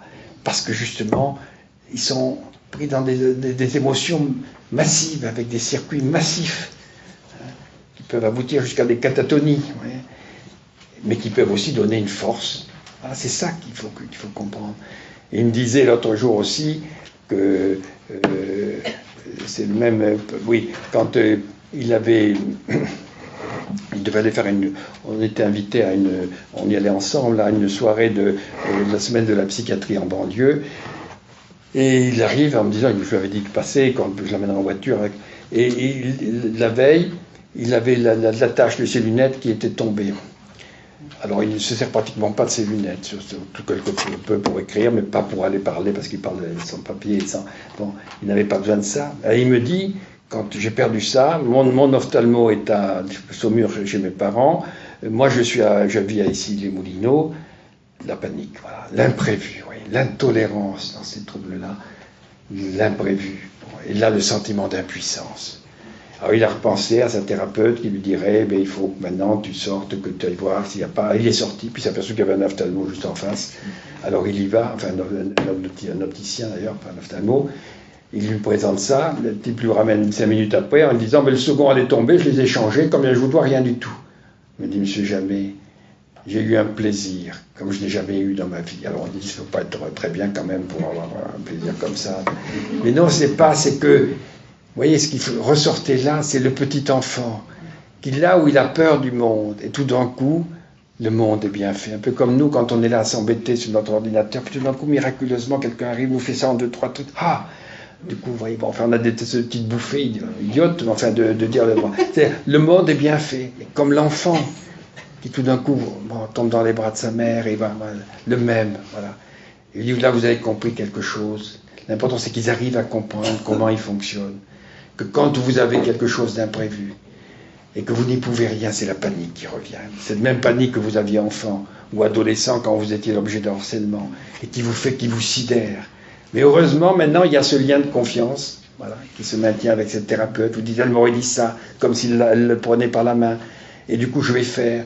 Et quand on répond, voilà, là, tout d'un coup, un enthousiasme de la même. Un peu comme tous ces sujets en difficulté qu'on revoit après et qui vous redisent, quand ils vous revoient, avec un plaisir particulier, ah, je suis marié, j'ai un travail, ouais. Parce qu'eux, ils savent qu'ils étaient au bord de l'abîme. Et ceux qui n'ont pas connu ça, tu dis, ben oui, bon, t'es marié, t'as un travail, enfin, bon, c'est pas bien, je ne comprends pas, enfin, pas de quoi en faire l'histoire. Mais si, parce qu'on sentait que, voilà, qu'il y aurait quelque chose de l'ordre d'une aspiration dans un gouffre, et que c'est la même force qui vous attirait vers un gouffre, et qui peut, de l'autre côté, vous donner ce plaisir-là. Voilà, c'est ça, quand même, quand on a expérimenté dans la vie, ça, ce genre de plaisir, on dit quand même, vous voyez, n'allez pas. Ça vaut la peine de prendre le risque d'être déçu pour pouvoir avoir ces moments de partage fort, etc. Mais ça, ces partages, c'est une co-création. Donc là, pour ce schizophrène, il y a une autre. Alors, vous connaissez peut-être le livre de cette jeune femme bipolaire, une bipolaire témoigne, de Agathe Le Noël, hein, avec ce si beau titre qu'elle a trouvé, « Qui suis-je quand je ne suis plus moi ?» Voilà. C'est-à-dire justement tous ces épisodes d'errance, elle aussi surtout maniaque, où elle sent qu'elle ne s'appartient plus, qu'elle est dans un autre. Et derrière tout ça, c'est la même énergie qui peut la rendre d'une sensibilité, c'est-à-dire ce qui peut faire la destructive. Il n'y a pas d'un côté la haine et l'amour, c'est la même force qui peut devenir de la haine et de l'amour. D'ailleurs, la haine, c'est une forme d'amour. Parce que ne se rendent pas compte, les gens qui s'accrochent de manière haineuse comme ça, c'est qu'ils sont complètement dépendants de la personne aussi. C'est ce qu'on va retrouver paradoxalement dans ces attentats, de dire tant que le coupable n'a pas été ceci, mais c'est-à-dire qu'on lie sa vie à celui qui vous a agressé. C'est la double peine. Et c'est ce qu'a fait à l'opposé Michel Léris à propos du Bataclan, en disant vous n'aurez pas ma haine. Oui, parce que la haine, c'est un agrippement, comme l'amour. Et c'est les mêmes, justement, intensités qui peuvent devenir de haine à de l'amour. Et ça, quand on le sait, ça aide à relativiser. Et ça, je le dis de manière générale, les paranoïaques, et quelquefois c'est associé aussi aux troubles de l'humeur. C'est-à-dire que le bipolaire, il y a le bipolaire, mais on trouve justement de l'humeur dans tout, partout, plus ou moins forte. Alors, il y a le bipolaire dans la maladie, tel qu'avec les troubles génétiques qui vont lui donner sa forme relativement constante, encore qu'il y a d'assez grandes variations, mais donc on avait eu des discussions quand on avait parlé à l'international, c'est qu'on est tous quand même, on a un fond de bipolarité. La bipolarité, elle est inhérente à l'humeur. Alors c'est différent de quand on a en effet cette vulnérabilité génétique, où on a à la fois une puissance d'expression qui peut donner des choses géniales, et en même temps qui peut devenir très destructrice. Et pas seulement d'ailleurs dans la négativité, mais même dans l'état maniaque. Et elle raconte très bien le Noël, comment à ce moment-là, elle peut faire des choses qui pourraient la mettre en danger, alors que ce n'est pas ce qu'elle veut. Bon. Et puis le troisième livre là-dessus, c'est celui de l'anorexie mentale aussi, mais là aussi avec des troubles de l'humeur, hein, qui a publié sous son nom Nicole Desportes, qui a été dans mon service, c'est moi qui l'avais accueillie d'ailleurs, après elle a été suivie par mon collègue. Donc elle a été suivie près de 18 ans, 8 années d'hospitalisation, une anorexie d'une gravité quand même particulière, et où elle s'est scarifiée tout le corps, où elle s'est décollé les deux rétines à coups de poing sur les yeux, avec une défiguration comme ça, que je l'ai la première fois dans ma vie, et qui écrit des livres, un livre maintenant, Voyage jusqu'au bout de la nuit, comment j'ai vaincu l'anorexie, avec une beauté, et justement ce balancement entre ce qu'elle dit, les deux filles qu'elle a en elle, celle qui est justement tellement pleine d'envie, tellement idéaliste, tellement envie d'une chose forte et qui l'emporte, et l'autre, celle qui ne supporte pas la moindre déception, celle qui immédiatement va se fermer dès qu'on ne répond pas à son attente, et comment les concilier ces deux. Et c'est cette même force qu'elle traduisait en se démolissant, et qui maintenant aussi la porte vers les autres, et dont elle a pu sortir. Elle travaille à l'aide sociale à l'enfance, elle a osé publier sous son nom, parce que quand même, il faut bien dire, on n'est pas tendre, toujours, y compris dans les milieux dits soignants aussi, entre ceux qui sortent des normes habituelles, qui sont dans des extrêmes par moment, et qu'on devrait considérer comme des phares. C'est-à-dire qu'ils nous montrent justement jusqu'où peut aller la force dans sa destructivité, mais si elle peut être destructrice, et ça j'en suis certain, elle peut être créatrice. Qu'est-ce qui va changer? C'est le retour de la confiance. Sauf que la confiance, ça ne se commande pas. On ne peut pas obliger quelqu'un à avoir confiance, c'est même assez antinomique. Ouais. C'est ça, c'est qu'on ne maîtrise pas. Ouais. Alors qu'encore une fois, la destruction, l'enfermement, de toute façon, il est psychotique. De toute façon, c'est cela. C'est la toute-puissance du psychotique, ouais, qui est un contresens total, là.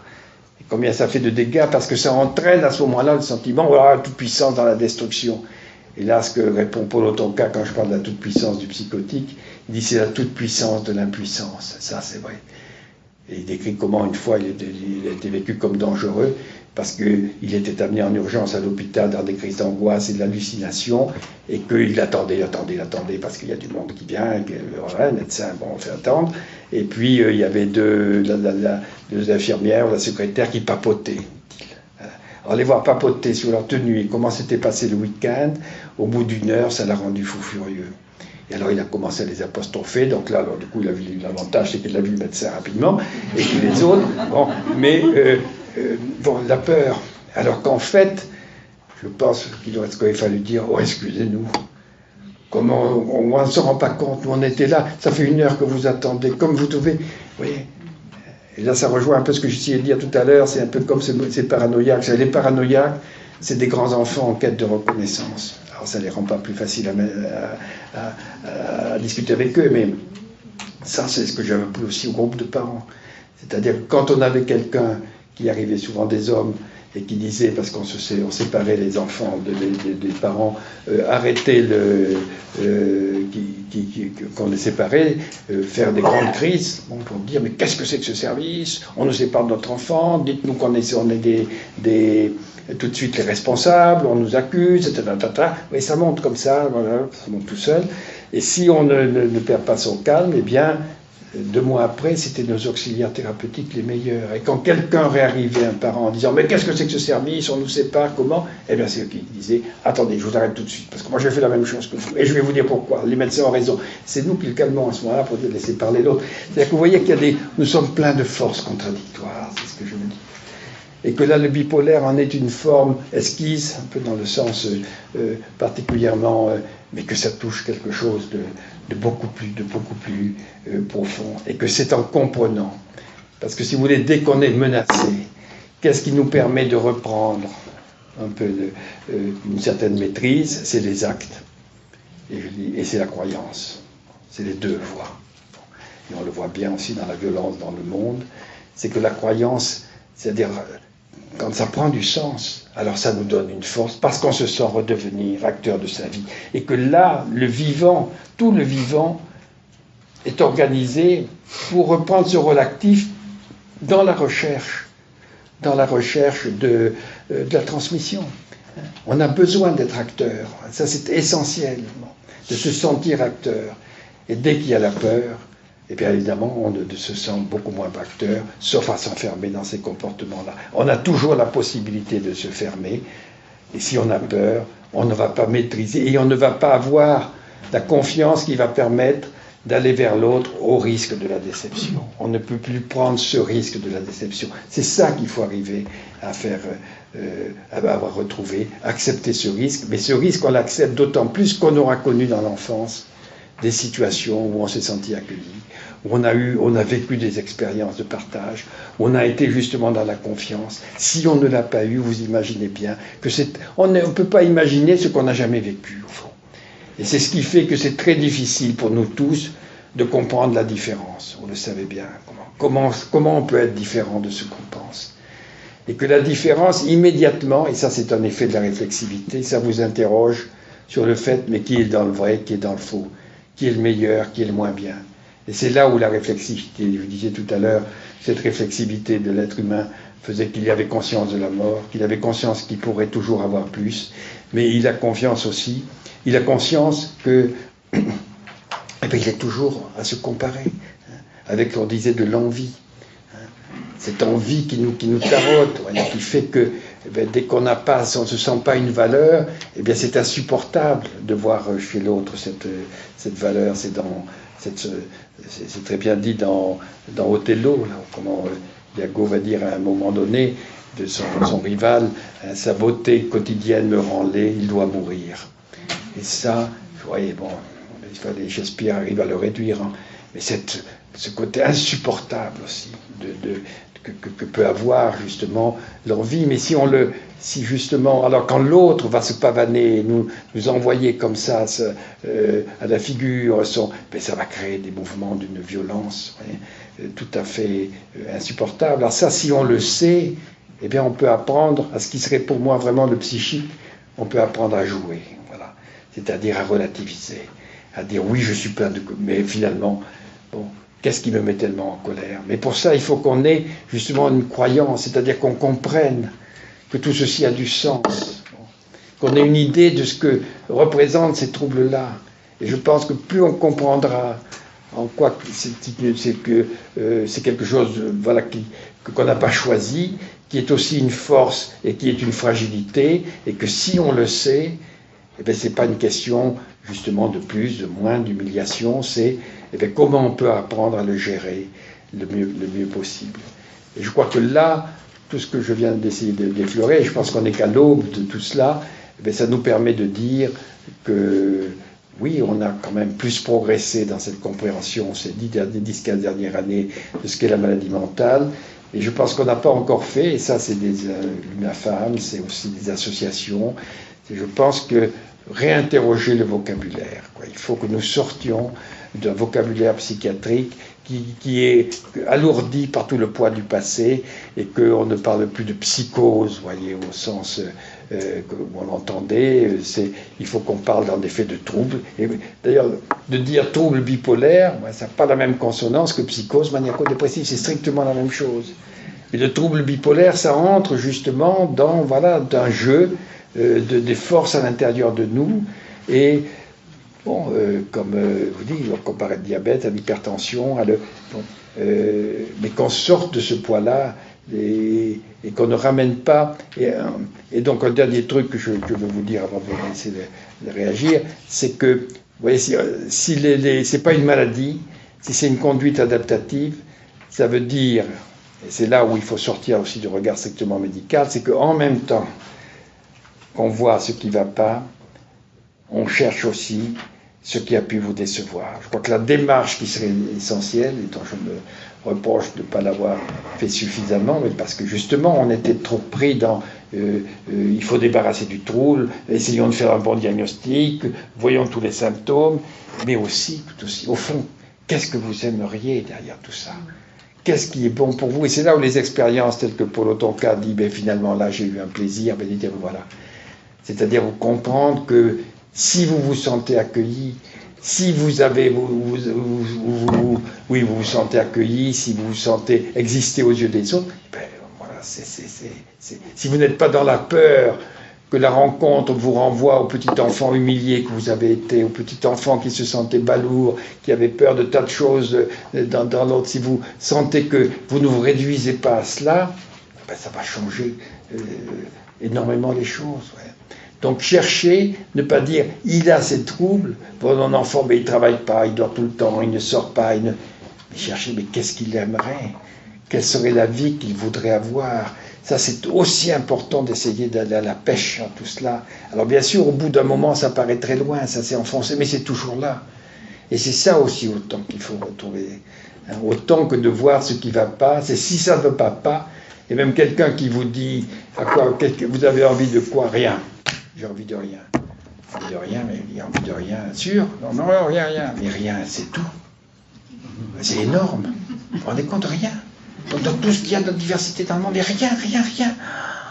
Mais qu'est-ce que vous êtes en attente de quoi de tellement formidable? C'est que si vous avez été déçu, c'est que derrière, il y a forcément... Parce qu'il ne serait pas vivant s'il n'y avait pas d'attente. Il ne faut pas se laisser piéger à ça. C'est comme les grands solitaires là, qui traversent l'océan, qui passent. Mais en fait, c'est qu'ils avaleraient le monde. C'est que dès qu'ils sont sur Terre, ils s'ennuient, ils font quelque chose comme ça, où ils se sentent seuls à posséder la mer, à être là, comme ça. Il y a quelque chose de grandiose. Bon, il y a une force. Mais là, c'est un peu ce qui se passe chez ceux qui ont envie de rien.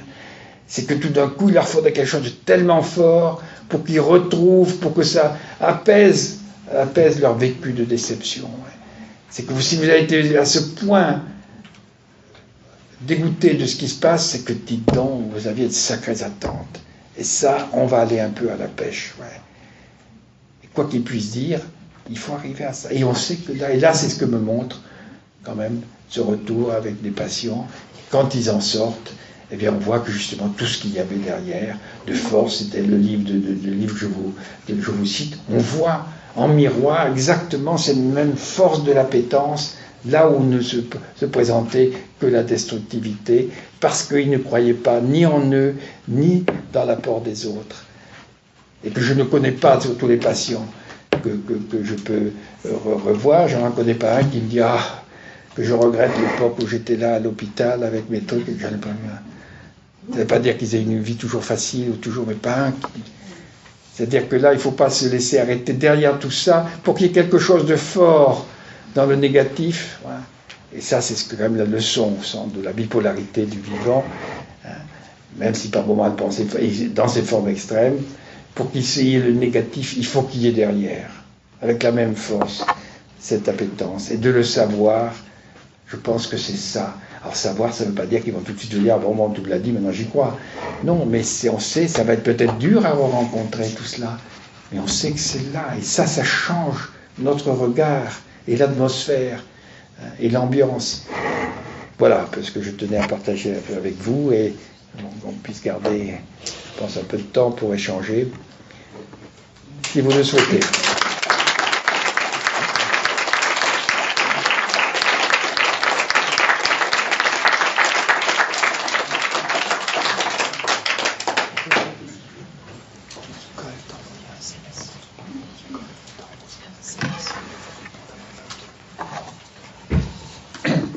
Alors, qui veut commencer les questions? Peut-être qu'il n'y a pas de questions. Réaction. De réaction. Moi j'en ai une, même si vous y avez répondu, elle me tourmente, si j'ose dire. C'est vous nous amenez à un nouveau regard sur la maladie psychique. Et vous la regardez comme une conduite adaptative. Une réponse adaptative qui ne nous adapte pas. Voilà. Quand on se trouve enfermé dans le fait que ça ne nous adapte pas, que faut-il faire? C'est le problème que nous avons. Oui, mais sauf que, justement, c'est que ça nous adapte quand même. Voilà. C'est-à-dire, c'est qu'on a trouvé une forme d'aménagement où on se dit, mais il ne faut pas chercher, ou il n'y a pas... c'est que si ça a une fonction adaptative, hein, mais qui est pathogène parce que voilà, la vie, c'est l'échange. Bon, voilà. Et que s'il y a de la peur dans l'échange, eh ben, il faut s'attaquer un peu à cela. Et la peur, c'est le signe que c'est important. C'est pas l'indifférence. C'est pas où ça peut devenir, se traduire par une forme d'indifférence, parce que derrière, l'indifférence, ça sert un peu de rempart derrière laquelle on se cache. Donc, ben oui, bien sûr, c'est tout l'enjeu. C'est que c'est pas évident d'en sortir parce qu'il y a une forme d'équilibre qui s'est constituée et qui, en nous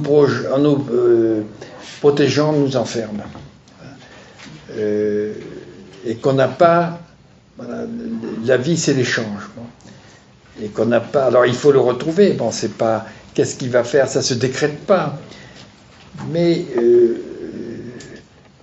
pense que de mon expérience, ce qui change dans tous les cas que j'évoque, c'est outre l'allègement, et ça c'est l'outil qui représente les traitements médicamenteux, qui allège aussi la pression, et c'est la force d'entraînement de l'entourage, par les activités, par le fait que justement ils y croient. C'est que, alors ça peut durer, mais c'est important de pouvoir témoigner tout en... Personne ne peut... je crois que c'est important aussi de dire, on ne pourra pas forcer, on ne peut pas, heureusement, vivre à votre place. Donc, mais Et alors là, l'ambiance, il y a quelque chose qui je n'ai pas spécialement évoqué, mais c'est que nous sommes, justement, du fait de notre conscience réflexive, je dis, nous sommes non seulement des générateurs de valeurs, on voit dans toutes les discussions maintenant droite, c'est quand même nous avons la capacité de fixer nos valeurs, pour le meilleur et pour le pire. C'est pas, on peut s'inspirer de la nature, mais nous avons un choix de valeurs, qu'est-ce que nous allons valoriser. Et ça, c'est ce qui peut motiver, c'est ce qui doit motiver, à mon avis, et qui sentent que justement autour d'eux, ça en vaut la peine. Et qu'il y a une ambiance où le plaisir, le goût de la vie l'emporte sur le côté négatif. Et il faudrait s'interroger aussi régulièrement des ambiances familiales, des ambiances dans le travail, on le voit bien, nous sommes hypersensibles à l'ambiance. Et surtout quand on est comme ça, et l'ambiance même sociétale, la philosophie de la vie, enfin, tout ça est un facteur, n'est pas neutre. Bon. Et que la vie, elle sera ce qu'on l'a fait. Nous sommes des acteurs de la vie. Elle n'a pas d'existence en soi. Alors souvent, on fonctionne de manière comme s'il y avait un état. Bon. Il y a le vivant, il y a le vrai, il y a le beau, il y a le... Non, tout ça, la vie, c'est une dynamique entre des forces contraires. Et ces moments de plaisir, qui sont des moments de rencontre, voilà, où on peut partager mais c'est quelque chose à créer.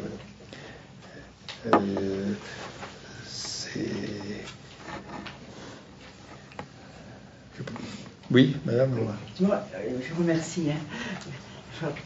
Alors, je reviens aux émotions, justement, il y avait comme une reconnaissance des émotions que l'on observerait aujourd'hui. M. Damasio, justement, je l'ai écouté avant sculpture, il en parlait de ça. Mais alors, et ce qui fait justement que nos enfants, moi c'est mon fils cadet là, qui a été rejeté par la famille, justement par rapport à ses émotions qui pour aller dans la violence comme dans le suicide. Et bien sûr, il a été rejeté par rapport à sa violence, ils n'ont même pas vu le suicide en lui. Et justement, ces émotions qui n'ont pas été comprises par personne, dans la société même, hein, il y aurait une reconnaissance aujourd'hui alors.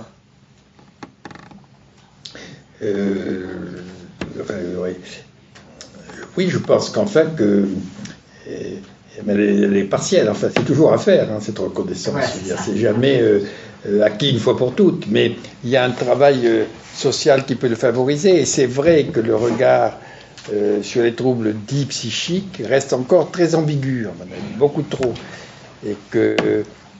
mais que justement, c'est pas, à un moment donné, si on voit que c'est une contrainte et qu'ils sont enfermés dans la violence, je pense que c'est justifié à un certain moment de faire ce qui peut apparaître comme une violence pour les sortir de leurs contraintes. Oui. Voilà, mais ça dépend de la compréhension qu'on a du trouble. C'est-à-dire, je pense que c'est légitime à un moment donné, oui, d'interner quelqu'un. S'il se met en danger trop... Parce que c'est pas choisi. Et alors, c'est comment on le fait, le sens qu'on lui donne sur le moment, et de savoir que de toute façon, ce qu'on va lui faire n'est rien à côté de la violence qui pourrait vraiment se faire. Mais je comprends bien par rapport au milieu médical, les écarts, tout ça, on a même manqué à bien compris. Mais c'est la société qui n'a pas compris, on dirait. Et comme vous le disiez tout à l'heure, ils souffrent justement de cette... Il n'y a pas d'échange. Il n'y a pas d'échange. Mon fils, il ne voit personne parce que justement, il a peur du monde, comme il dit très bien. Et même la relation avec des amis, ça lui est difficile parce que toujours ce problème d'échange par rapport à sa violence. Donc c'est pas compris. Le milieu médical a quand même plus ou moins compris, on va dire comme ça, depuis 50 ans. Mais c'est la société qui ne l'a pas compris. Mais ça dépend comment s'exprime sa violence aussi. Voilà. Il faut qu'il trouve un moyen. C'est en parole, parce qu'il se sent rejeté lui d'abord. Se sentant rejeté. Alors c'est Par tout exemple, ce il est jeu. plus violent avec moi, mais moi je ne l'ai pas rejeté, donc avec moi il n'est plus violent et il ne me rejette pas, il communique bien. Mais c'est par rapport aux autres. Comment changer ce monde? Voilà. Comment changer Mais là, c'est tout ce qu'on peut faire dans des hôpitaux de jour, dans des activités, Oui, dans oui. des endroits où on peut justement servir de médiation par rapport au reste de la vie sociale, où ça risque d'être encore trop conflictuel. Bon, et puis un traitement suffisamment, si possible, ajusté, pour le traitement vécu comme un outil de liberté, c'est-à-dire pour qu'il ne soit pas sous la contrainte. C'est-à-dire que cette violence qu'il habite, elle va lui revenir en boomerang. Les autres. Et donc le confirmer. Et on est dans ce cercle vicieux et c'est triste. Ça, il a bien Et c'est compris. injuste. Bon. Mais l'ayant compris, il peut mettre du jeu. C'est-à-dire peut-être arriver. Alors c'est là où tous les processus réflexifs, le théâtre, les choses comme ça, peuvent être des outils pour en jouer. Parce que le psychique, c'est pas tant la représentation que la capacité du psychique humain de jouer avec la représentation. C'est ça la réflexivité. Ce que nous dit Agathe Le Noël, là, quand elle dit qui suis-je, voilà. Alors justement, qui tu es? La fille violente comme ça, ou celle qui au contraire voudrait tout autre chose, ou l'autre qui vient te voir, maintenant moi je vais jouer ton rôle. Hein, tu vas voir ce que ça fait quand on t'accueille comme ça. Bon, et toute cette mise en jeu, voilà, qui peut permettre. Oui, je voulais rebondir, effectivement. La confiance dont vous parlez, on peut essayer de la gagner et lutter avec soi-même quand on a des troubles bipolaires ou autres, mais c'est ce décalage avec la société qui regarde le schizophrène ou le trouble bipolaire d'une façon odieuse, hein, je ne peux pas dire autre chose, et qui repousse, rejette, et on est en ce moment peut-être à un tournant des choses, peut-être qu'il va y avoir dans 10 ans, 20 ans, un autre regard de la société, mais pour l'instant, même dans le couple ou alors dans le travail, le couple regarde l'autre comme un animal historique. Et alors, effectivement, le milieu médical, le médical du jour, on est très bien pris en charge, mais c'est tout ce qu'il y a. Oui, alors après, c'est à quel niveau on en arrive, et il faut bien reconnaître aussi que c'est difficile pour les autres. Hein. Ben oui. C'est que, voilà, c'est que l'autre il est pour rien dans cela, et qu'on lui prête une intention, qu'on le vive comme violent. Si on est violent avec lui, c'est difficile de pas. Alors c'est là où il faut trouver Une compréhension au moins. une compréhension, mais aussi un ajustement du traitement quand même. Parce que là, ça peut être vraiment, et quand même là-dessus, ça peut être efficace quand même. Mais c'est vrai qu'après ces cercles vicieux où moins on se sent compris, plus on est enfermé dans son trou, plus on est enfermé, moins on va être compris. Enfin voilà, bon. Et il faut qu'on le rompe.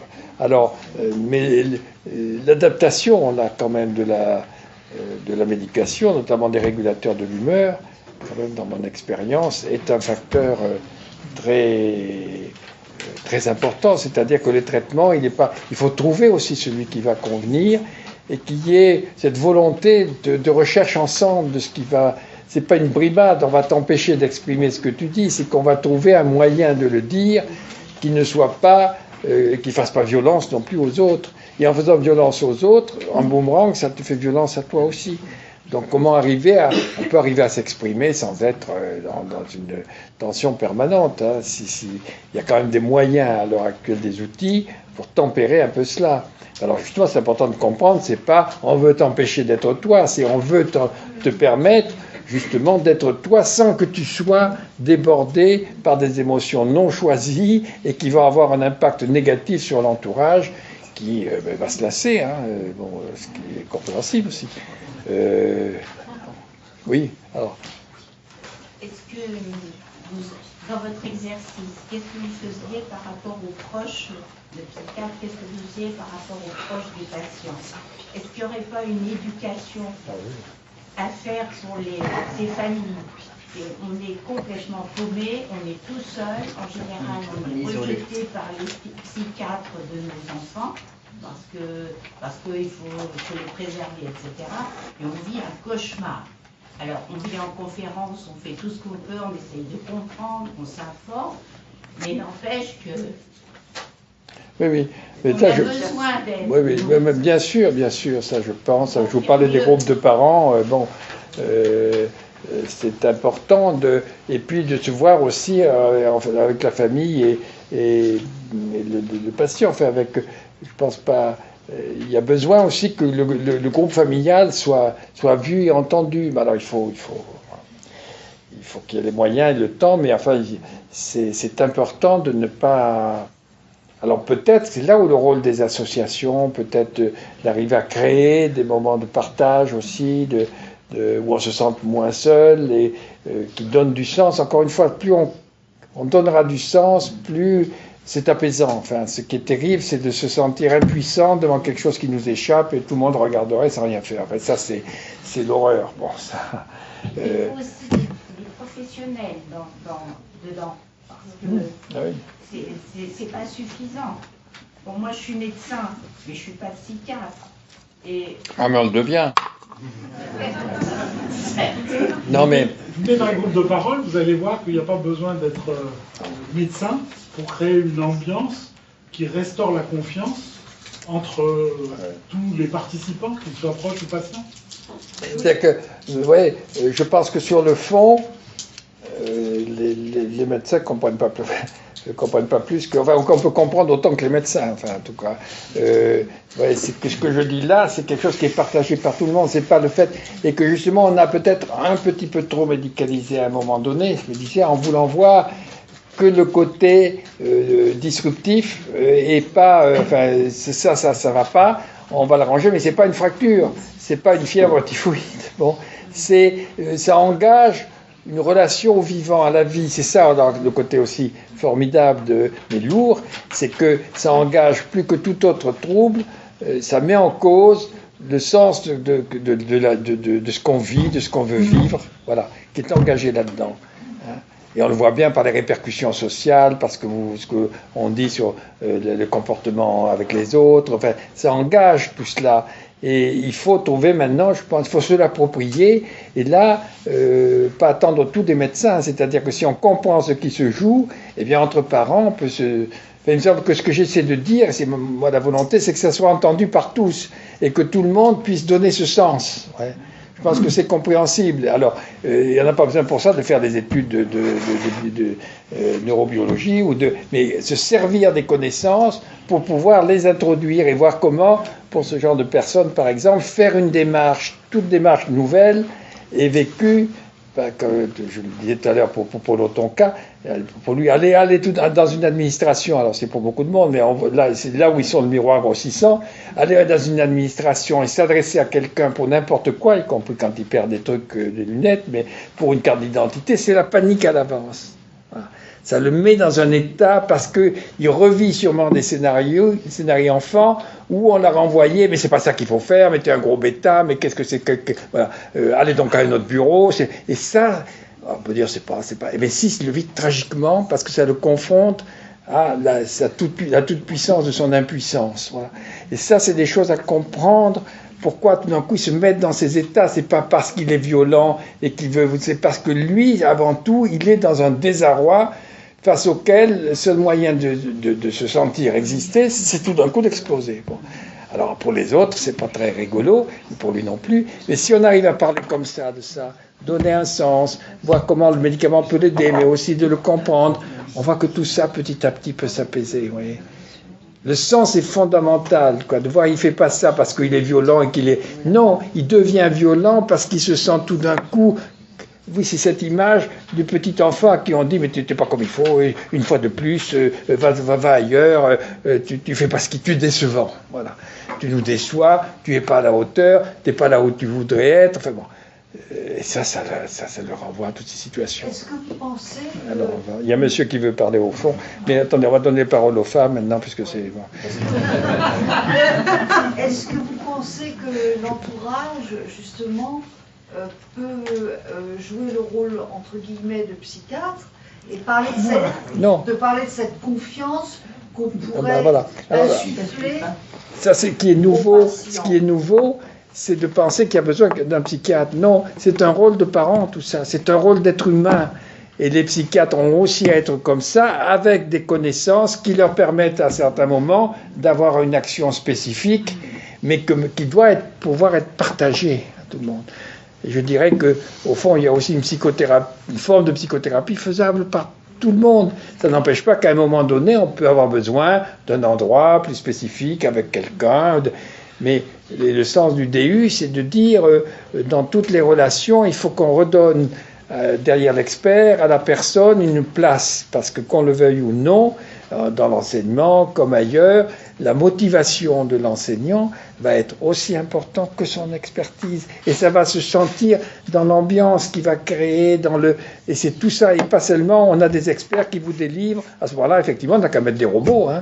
C'est aussi efficace. Parce que l'intérêt d'être humain, c'est que en face, il y a quelqu'un qui montre que dans ce qui est dans l'échange, il prend aussi du plaisir et que ça a du sens pour lui. Ah, je t'apporte ça, ça a du sens. Pour moi, c'est important cet apprentissage. Pourquoi ? Parce que ça va te rendre plus libre, parce que ça va te permettre d'exploiter tes potentialités. Alors voilà pourquoi ça m'intéresse. Même voilà pourquoi je vais t'embêter là, parce que tu travailles pas assez et que je trouve que ça vaut la peine que tu développes ça. Et ça reflète quelque chose qui motive et ça appartient à tout le monde. Et on s'est peut-être trop rabattu sur les spécialistes. Voilà. Il faut que ce soit le psy, il faut que ce soit... Non, il faut qu'aussi partout, il y ait une relation où les émotions soient prises en compte, où on donne du sens.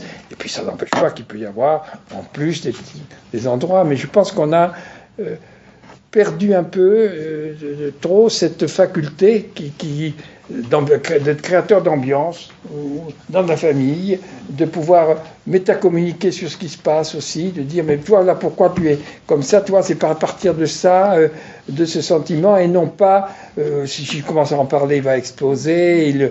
Je pense qu'il faut qu'on dédramatise un peu aussi tout cela et qu'on se lance là, qu'on ose dire en mettant, non pas c'est la vérité, tu ne devrais pas être comme ça, mais tu vois là, quand tu vis comme ça, tu vois comment moi je le ressens. Et alors que, bon, je pense que pour toi, c'est pas aussi violent que ça me paraît, mais et que il y a probablement comment on peut faire ? On va se mettre à chercher, chacun va chercher une solution, enfin, pour que ça ne se passe pas dans cette ambiance-là. Et redonner un rôle actif à tout le monde. Et là, je pense que c'est plus ouvert qu'on le croit, et qu'il ne faut pas que on délègue trop aux spécialistes. Il y a un monsieur qui essaie d'en placer une depuis un moment, mais... J'ai vu un livre qui est sorti la semaine dernière, dont la référence était dans le Figaro littéraire, qui s'appelle « Les lunatiques, mon séjour chez les fous » de Mathieu de Villemorin. Je voudrais savoir si vous l'avez lu, si quelqu'un dans l'assistance l'a lu. En tout cas, il était notre voisin au congrès de l'encéphale. On était à côté de lui. On n'a pas lu le livre, mais on peut vous assurer qu'il a un comportement tout à fait conventionnel et acceptable. Il a été diagnostiqué schizophrène il y a de nombreuses années. Et puis voilà, il a l'air bien équilibré. J'avais envie de le lire. Voilà. Oui. Pardon, moi, du coup, j'en fais cette bêtise. Je renverse le verre.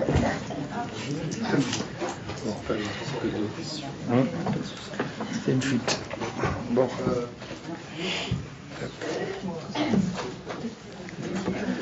Allez-y. Oui. Alors moi je suis non initié de la salle, je fais ma question. Pardon ? Je suis le non initié de la salle, je suis le non initié. La main tout à l'heure à plusieurs reprises, surtout bien ça d'ailleurs. Donc je ne sais rien du tout de la bipolarité, c'est pour ça que je suis ici ce soir. Et je voulais savoir s'il existait des structures, des associations, peut-être Argos, dédiées à l'entourage. Qui typiquement, voilà, bonjour, j'ai un enfant bipolaire, j'ai découvert que j'ai un proche bipolaire, quelles sont les choses à faire pour gérer, pour le comportement adopté par rapport à la personne bipolaire, et comment nous-mêmes peut-on réagir pour éventuellement se protéger et gérer ça sur le long terme. Et ça, je vous laisse... Oui, nous, on a l'expérience de recevoir pratiquement un tiers de proches par rapport à 2 tiers de patients. Et s'ils reviennent, c'est qu'ils y trouvent leur compte, c'est qu'ils partagent entre eux leurs expériences et un certain nombre de savoir-faire qui, effectivement, par rapport aux bipolaires, ne sont pas évidents, parce qu'on est souvent confronté à des situations très paradoxales, où plus on veut faire du bien, on veut aider, et plus on provoque l'irritation de la personne qui est en face de nous, et on a vraiment le sentiment d'être dans une totale impuissance et incommunication avec eux. Et donc, ce que préconise le docteur Jamet, c'est philosophiquement très très intéressant, et ça révolutionne la vision qu'on peut avoir de la psychiatrie, mais nous qui sommes confrontés, lui aussi il a été dans sa vie, mais en tant que proche au quotidien, avec quelqu'un qui présente des difficultés aussi importantes de communication que celles que nous rencontrons, ça n'est pas aussi facile que ça de faire appel à la raison. Et il faut bien comprendre aussi qu'à un moment donné, quand quelqu'un, tout à l'heure on citait l'exemple de la violence, l'exemple de l'évitement qui est pris par un patient pour s'adapter, c'est quelque chose qui est redoutable parce que c'est quelque part un confort pour lui de faire ça, si je comprends bien ce que vous dites. Et comment le priver de ce confort-là? Donc il y a toute une suite de questions et d'approches que suscite la personne qui a pris une conduite adaptative qui n'est pas si adaptative que ça socialement. M'autoriser. Oui. Deux choses. Oui, allez-y. Alors, j'imaginais, vous avez évoqué, à un moment, vous avez insisté d'ailleurs sur l'importance des déceptions comme élément déclencheur pas simplement de la bipolarité, de plein de prononciations, pour tout le monde, réactions adaptatives problématiques. Est-ce qu'on développe, je suis vraiment libre dans son service, des thérapeutiques, si je peux employer ce terme, basées sur l'apprentissage, justement, la confrontation à la déception, par exemple, une éducation à la prise de risque, qu'il faut aussi risquer, pour développer un goût du risque, un goût de l'aventure, et de l'aventure qui peut être aussi amère. Est-ce qu'il y a des thérapeutiques dans cette direction-là? Et par rapport au niveau associatif, est-ce qu'il existerait des groupes de parole? J'imagine un groupe de parole entre personnes bipolaires et entourage de personnes bipolaires. Je ne sais pas. Je suis là. Donc voilà, après ça a répondu à la question. Donc on supprime la deuxième question, on garde la première. Il y a même des formations, un programme qui est promotionné par l'UNAFAM qui s'appelle Prospect, qui est vraiment fait pour éduquer les proches au contact avec quelqu'un qui est dans la souffrance psychique. Et qui est un programme intéressant. Et ce dont on s'aperçoit souvent, nous, dans les groupes, c'est que non seulement les patients souffrent, mais bien sûr les proches souffrent aussi énormément, et qu'eux aussi, ils ont besoin d'énormément de soutien. Voilà. Et il y a une manière d'apprendre à soutenir des gens qui sont dans la souffrance, et tout ça pour le bien de tout le monde. Le résultat final, c'est que tout le monde va mieux. Oui, monsieur, là. Moi, j'ai une remarque par rapport à ce qu'a dit monsieur, à savoir la problématique de communication entre le bipolaire et son entourage. Alors là, moi, ce que je voudrais dire, par rapport à certaines expériences, c'est que la problématique, elle n'est pas permanente. C'est-à-dire, l'entourage peut parler normalement, les personnes bipolaires, la majeure partie du temps. Parce que les phases de manie ou de dépression ne sont pas majoritaires du point de vue temporel. Ça, il faut bien s'en rendre compte. Donc c'est effectivement, c'est clair que dans ces moments-là, c'est extrêmement difficile, mais il ne faut pas généraliser. Ça laisse une trace des fois. Donc en fait, l'idée, ça serait peut-être d'aborder, et là ça peut être intéressant que la personne bipolaire arrive à s'analyser elle-même aussi, c'est d'aborder les sujets qui sont difficiles, qui sont compliqués, et dont on a intérêt à parler en fait, entre le bipolaire et son entourage, dans les moments où celui-ci va bien. Madame? Ma question c'est ceci. Vous avant d'aider les autres, je veux m'aider. Voilà. Quand je sais que je vais sortir de mes gonds, qu'est-ce que je dois faire pour me calmer? Voilà. Vous citez et les premiers d'abord et puis voilà. Ça, je pense que là, laissez les autres répondre. Vous me laissez trop la parole, je suis sûr que vous avez des réponses bien plus avisées que les... Non, vous n'en tirez pas comme ça, non. Non, mais souvent, c'est ça. Ce qu'on recommande dans l'association, et je le vois aussi beaucoup à ma femme, qui est là-bas à l'autre bout, c'est le retour au calme. C'est de s'efforcer, dès qu'on est débordé émotionnellement, d'essayer de gagner du temps, de faire un peu le vide. Alors il y a des religions qui préconisent ça, le bouddhisme par exemple, il y a des façons aussi d'essayer de se relâcher de différentes manières. Alors c'est vrai que quand on est suffoqué par l'événement, c'est très difficile à envisager. Mais ceci dit, justement avec ce jeu dont le docteur parlait, cette capacité réflexive que nous avons, peut-être que dans ces moments-là, on se dit, je ne vais pas répéter inexorablement ce qui me fait du mal, je vais essayer de jouer à autre chose, je vais essayer de me calmer. Alors moi qui suis un bipolaire, je peux vous dire que faut que je fasse des efforts, et ça marche, hein, je suis étonné. Hein. Capacité de... À revenir au calme, à chercher à s'apaiser, parce que le regard sur l'autre, dès qu'on est retourné au calme, le regard sur l'autre est transformé. Il n'est pas cet ennemi qui nous veut du mal à cause de sa maladie, il est quelqu'un qui souffre. Si on est dans le calme, on peut le recevoir et on peut le comprendre. Si on est soi-même menacé, bon, c'est difficile. Oui, mais petit à petit, ça se crée. Enfin, ouais, faut pas, c'est pas tout d'un coup. Puis il y a des rechutes. Il faut pas dramatiser. C'est sur le long terme. Enfin, c'est pas parce que ça répète que c'est bon. Mais voilà, il y a un moment qui a été plus difficile. Et le lendemain peut-être plus agréable. Il faut pas le vivre comme quelque chose. C'est une dynamique permanente. C'est pas un état. Bon, voilà. Et cette dynamique, il faut dire, aujourd'hui c'est difficile, mais demain ça sera peut-être pas. Et à ce moment-là, on en profite pour parler de la veille.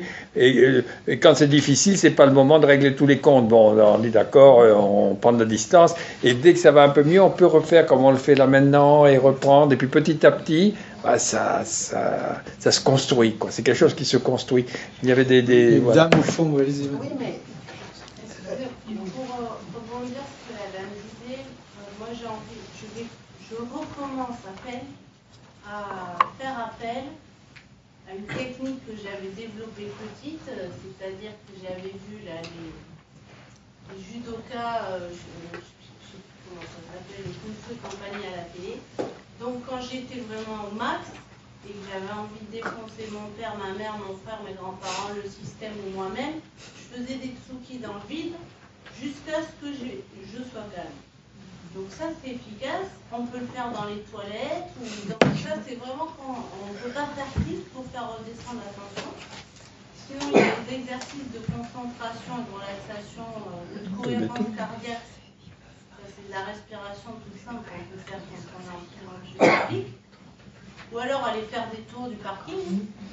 Au pire on peut dire aux gens, fallait que je me calme et puis ça évite le dégage de temps. Et du coup, ma question, enfin j'en avais trois, c'est au début, à un moment donné, vous avez parlé des addictions en disant qu'elles pouvaient nous éclairer sur les troubles. Vous parlez aussi de philosophie, de croyance, de mettre du sens à sa vie. Depuis quelques mois, on va dire presque un an, je tente l'addiction à une journée. Donc aujourd'hui, voilà, je suis addict à aujourd'hui. Qu'est-ce que je vais mettre comme sens à ma journée? Des fois c'est négatif, des fois c'est positif. Ça varie aussi tout au long de la journée. Mais je voudrais savoir si selon vous, c'est une addiction qui est plutôt saine. Deuxième question, vous avez parlé des crises, enfin des réactions adaptatives. Et par observation de ma thérapie et de ce que j'entends dans les groupes de parole, il y a quelque temps dans ma tête, j'ai eu une sorte de métaphore visuelle. C'est est-ce que quelque part cette maladie ne germerait pas. Bien sûr, il y a un terrain génétique, hein, mais pour arriver sur un terrain miné, souvent, c'est qu'il y a eu des mines qui ont été déposées par-ci par-là. Est-ce que cette maladie ne serait pas un peu la maladie du sauvetage? Parce que j'ai bien aimé, vous avez utilisé de la communication non violente. Alors pour les gens qui ne connaissent pas, c'est très simple, c'est le jeu, c'est un jeu, J-E-U, et le tu, ça tue. Et vous avez dit que souvent, avec la métacognition, on peut dire, quand tu m'as dit ça, j'ai ressenti ceci, ça m'a fait mal. Et personnellement, moi, dans mon entourage, on me dit que tu dis ça, tu fais ça, tu me fais mal, tu me fais chier, tout. Mais on me dit jamais j'ai mal quand tu dis ça, on me dit jamais le jeu. Et pourquoi je parle de la maladie du sauvetage? Parce que j'ai l'impression que mon père veut sauver sa femme, ses enfants, ma mère veut sauver son mari, ses enfants, moi je veux sauver mon frère et mes parents. Enfin, je fais court, hein, mais on peut faire la famille plus large. Et du coup, est-ce que cette vision-là pourrait pas permettre aux bipolaires de se sentir soulagés parce qu'à côté, il y aurait des malades non diagnostiqués qui doivent aussi se nourrir de sens de leur propre vie. Oui, mais dès que ça fait du bien, comme ça, c'est au niveau de la parole, mais il faut le prendre. Bon, si c'est, voilà, c'est pas, il n'y a pas une clé, il faut chercher, et si, comme dans ce mode d'échange, ben, vous vous retrouvez, ça vous aide, ben, il faut le pratiquer, et puis, voilà, enfin, il faut pas non plus se fixer des objectifs constants trop importants. Il faut que chaque journée aussi arrive à se passer de manière la plus agréable possible. Et puis voilà, c'est aussi plus simple. Il faut pas. Et si on arrive justement à moins hyper réagir aux choses qu'on supporte plus ou moins bien chez l'autre, ben ça s'apaise. Ouais, si on renonce à bon. Et là, il y a pas mal de sagesse dans tout ce que vous dites. Ouais.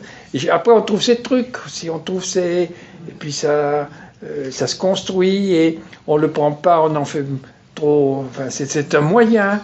Et ces moyens, ils vont évoluer. Et il faut pas tout le temps en train justement de comparer, de dire il faudrait que ce soit autrement. Là, c'est pas suffisant. Ben, si ça vous permet d'être bien, ben ça vous permet d'être bien. Et puis voilà. Faut aussi simplifier un petit peu la vie. Hein? Ajuster à l'événement, ajuster. Oui, bon, faire voilà, monsieur. Oui, je reviens sur votre question. Un peu plus fort. Oui, par rapport à la montée d'émotions que vous évoquiez.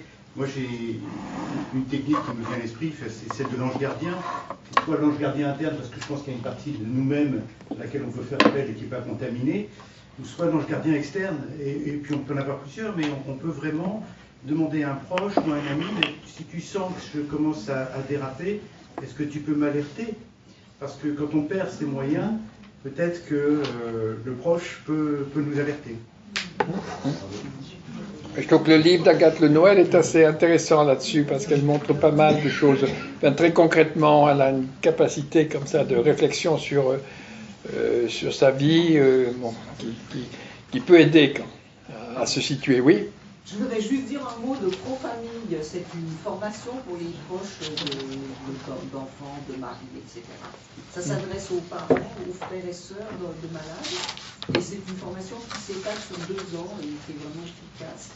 Parce qu'on apprend des techniques, justement, comme vous dites, de communiquer dans les périodes de crise, comment communiquer avec les médecins, etc. Voilà, ça s'appelle Pro-Famille. Je conseille à tout le monde de le faire. C'est important, vous voyez, d'avoir des portes de sortie. Là, de se dire on a des moyens, on n'est pas dépourvu. Et puis aussi de réfléchir sur le but, donc à quoi on veut arriver. Alors après, il y a les petites anicroches de la vie quotidienne, elles ne sont pas si graves que ça. Si on arrive à s'entendre, à se dire finalement, qu'est-ce qu'on a envie de réussir ensemble, qu'est-ce qu'on peut avoir comme bon moment aussi ensemble, quel projet on va faire, comment on peut envisager aussi de créer sa vie, de s'éloigner de sa famille, oui, c'est-à-dire toujours rappeler, ne pas s'arrêter à la journée, à chaque jour, et construire quelque chose pour l'avenir. Ne pas, et du coup, la journée, on dramatise pas les difficultés, mais vers quoi on veut aller, qu'est-ce qui serait... Ouais, je pense que c'est quelque chose d'important là aussi de se fixer des objectifs à venir et de discuter de ce à quoi on va accorder de la valeur dans notre vie, qu'est-ce qui nous semble important. Et il y avait monsieur là qui... Oui.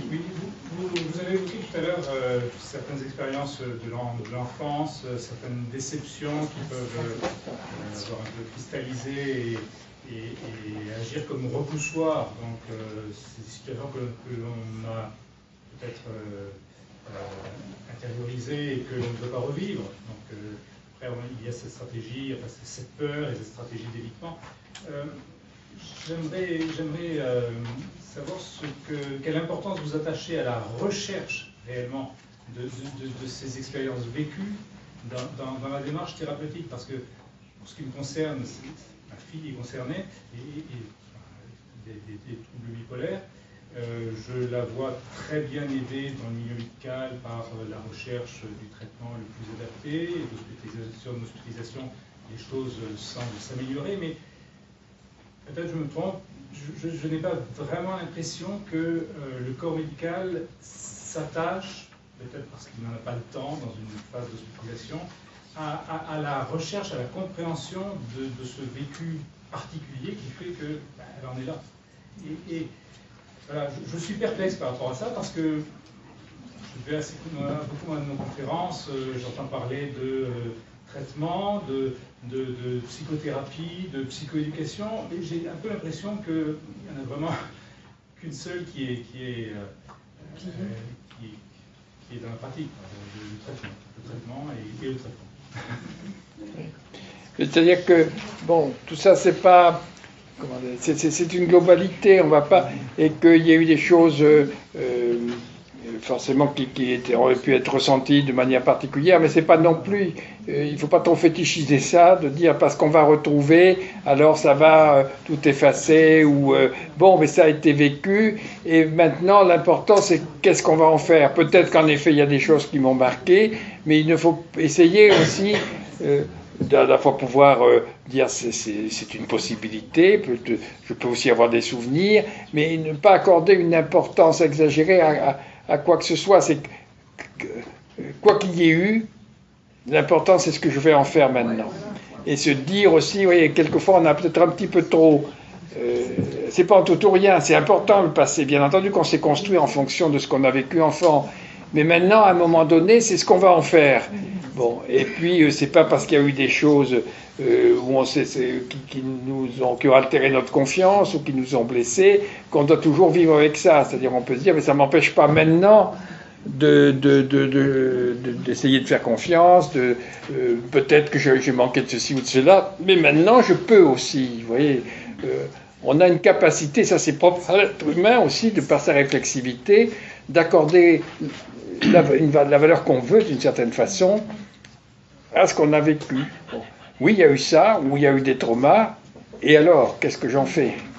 Même si on n'en a pas une conscience explicite? Oui, même si on n'en a pas une conscience, il ne faut pas croire que c'est ce qu'on ressent, on peut le faire évoluer, et c'est pas en tout ou rien. Alors c'est vrai quelquefois de reprendre conscience d'un certain nombre de choses, vous êtes en dégagé, mais dans un certain nombre de fois aussi, vous vous enfermez là-dessus et vous en faites une espèce de revendication permanente. Ah, s'il n'y avait pas eu ça, s'il n'y avait pas eu ça, s'il n'y avait pas eu ça. Bon, on n'en sait rien. Donc rien n'est... Il y a une dynamique de la vie, voilà, qui fait que vraiment rien n'est figé. Et qu'on a ce pouvoir de faire évoluer les choses, notamment en fonction de l'environnement qu'on a à un moment donné. Bon. Donc ça reste très ouvert. Je crois qu'il ne faut pas se dire, alors là on va trouver la cause finale. Bon, je pense qu'il ne faut pas se fonder trop sur ça. Oui, mais il y a eu une accumulation de déceptions.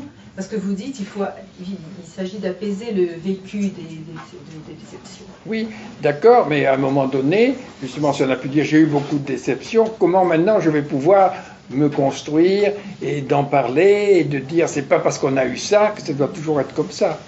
Voilà. Donc il faut arriver aussi à se... Enfin, c'est pas tout ou rien, c'est pas aussi facile de se convaincre, mais quand même ne pas se dire parce que j'ai vécu comme ça doit inévitablement se reproduire. Oui, je dirais oui, et bien alors raison de plus au fond maintenant pour profiter des choses et faire confiance et redémarrer. J'en ai eu assez, je vais changer. Ça reste possible aussi. Eh bien, ne pas en faire un facteur qui nous figerait. Rien n'est figé dans le vivant. Voilà. Je crois que je suis désolé, mais on arrive au terme de la conférence. Je crois qu'effectivement, on va rester peut-être sur ce que vous venez de dire, que rien n'est figé, les choses peuvent évoluer. Donc c'est aussi un message d'espoir. Merci beaucoup, professeur. Merci.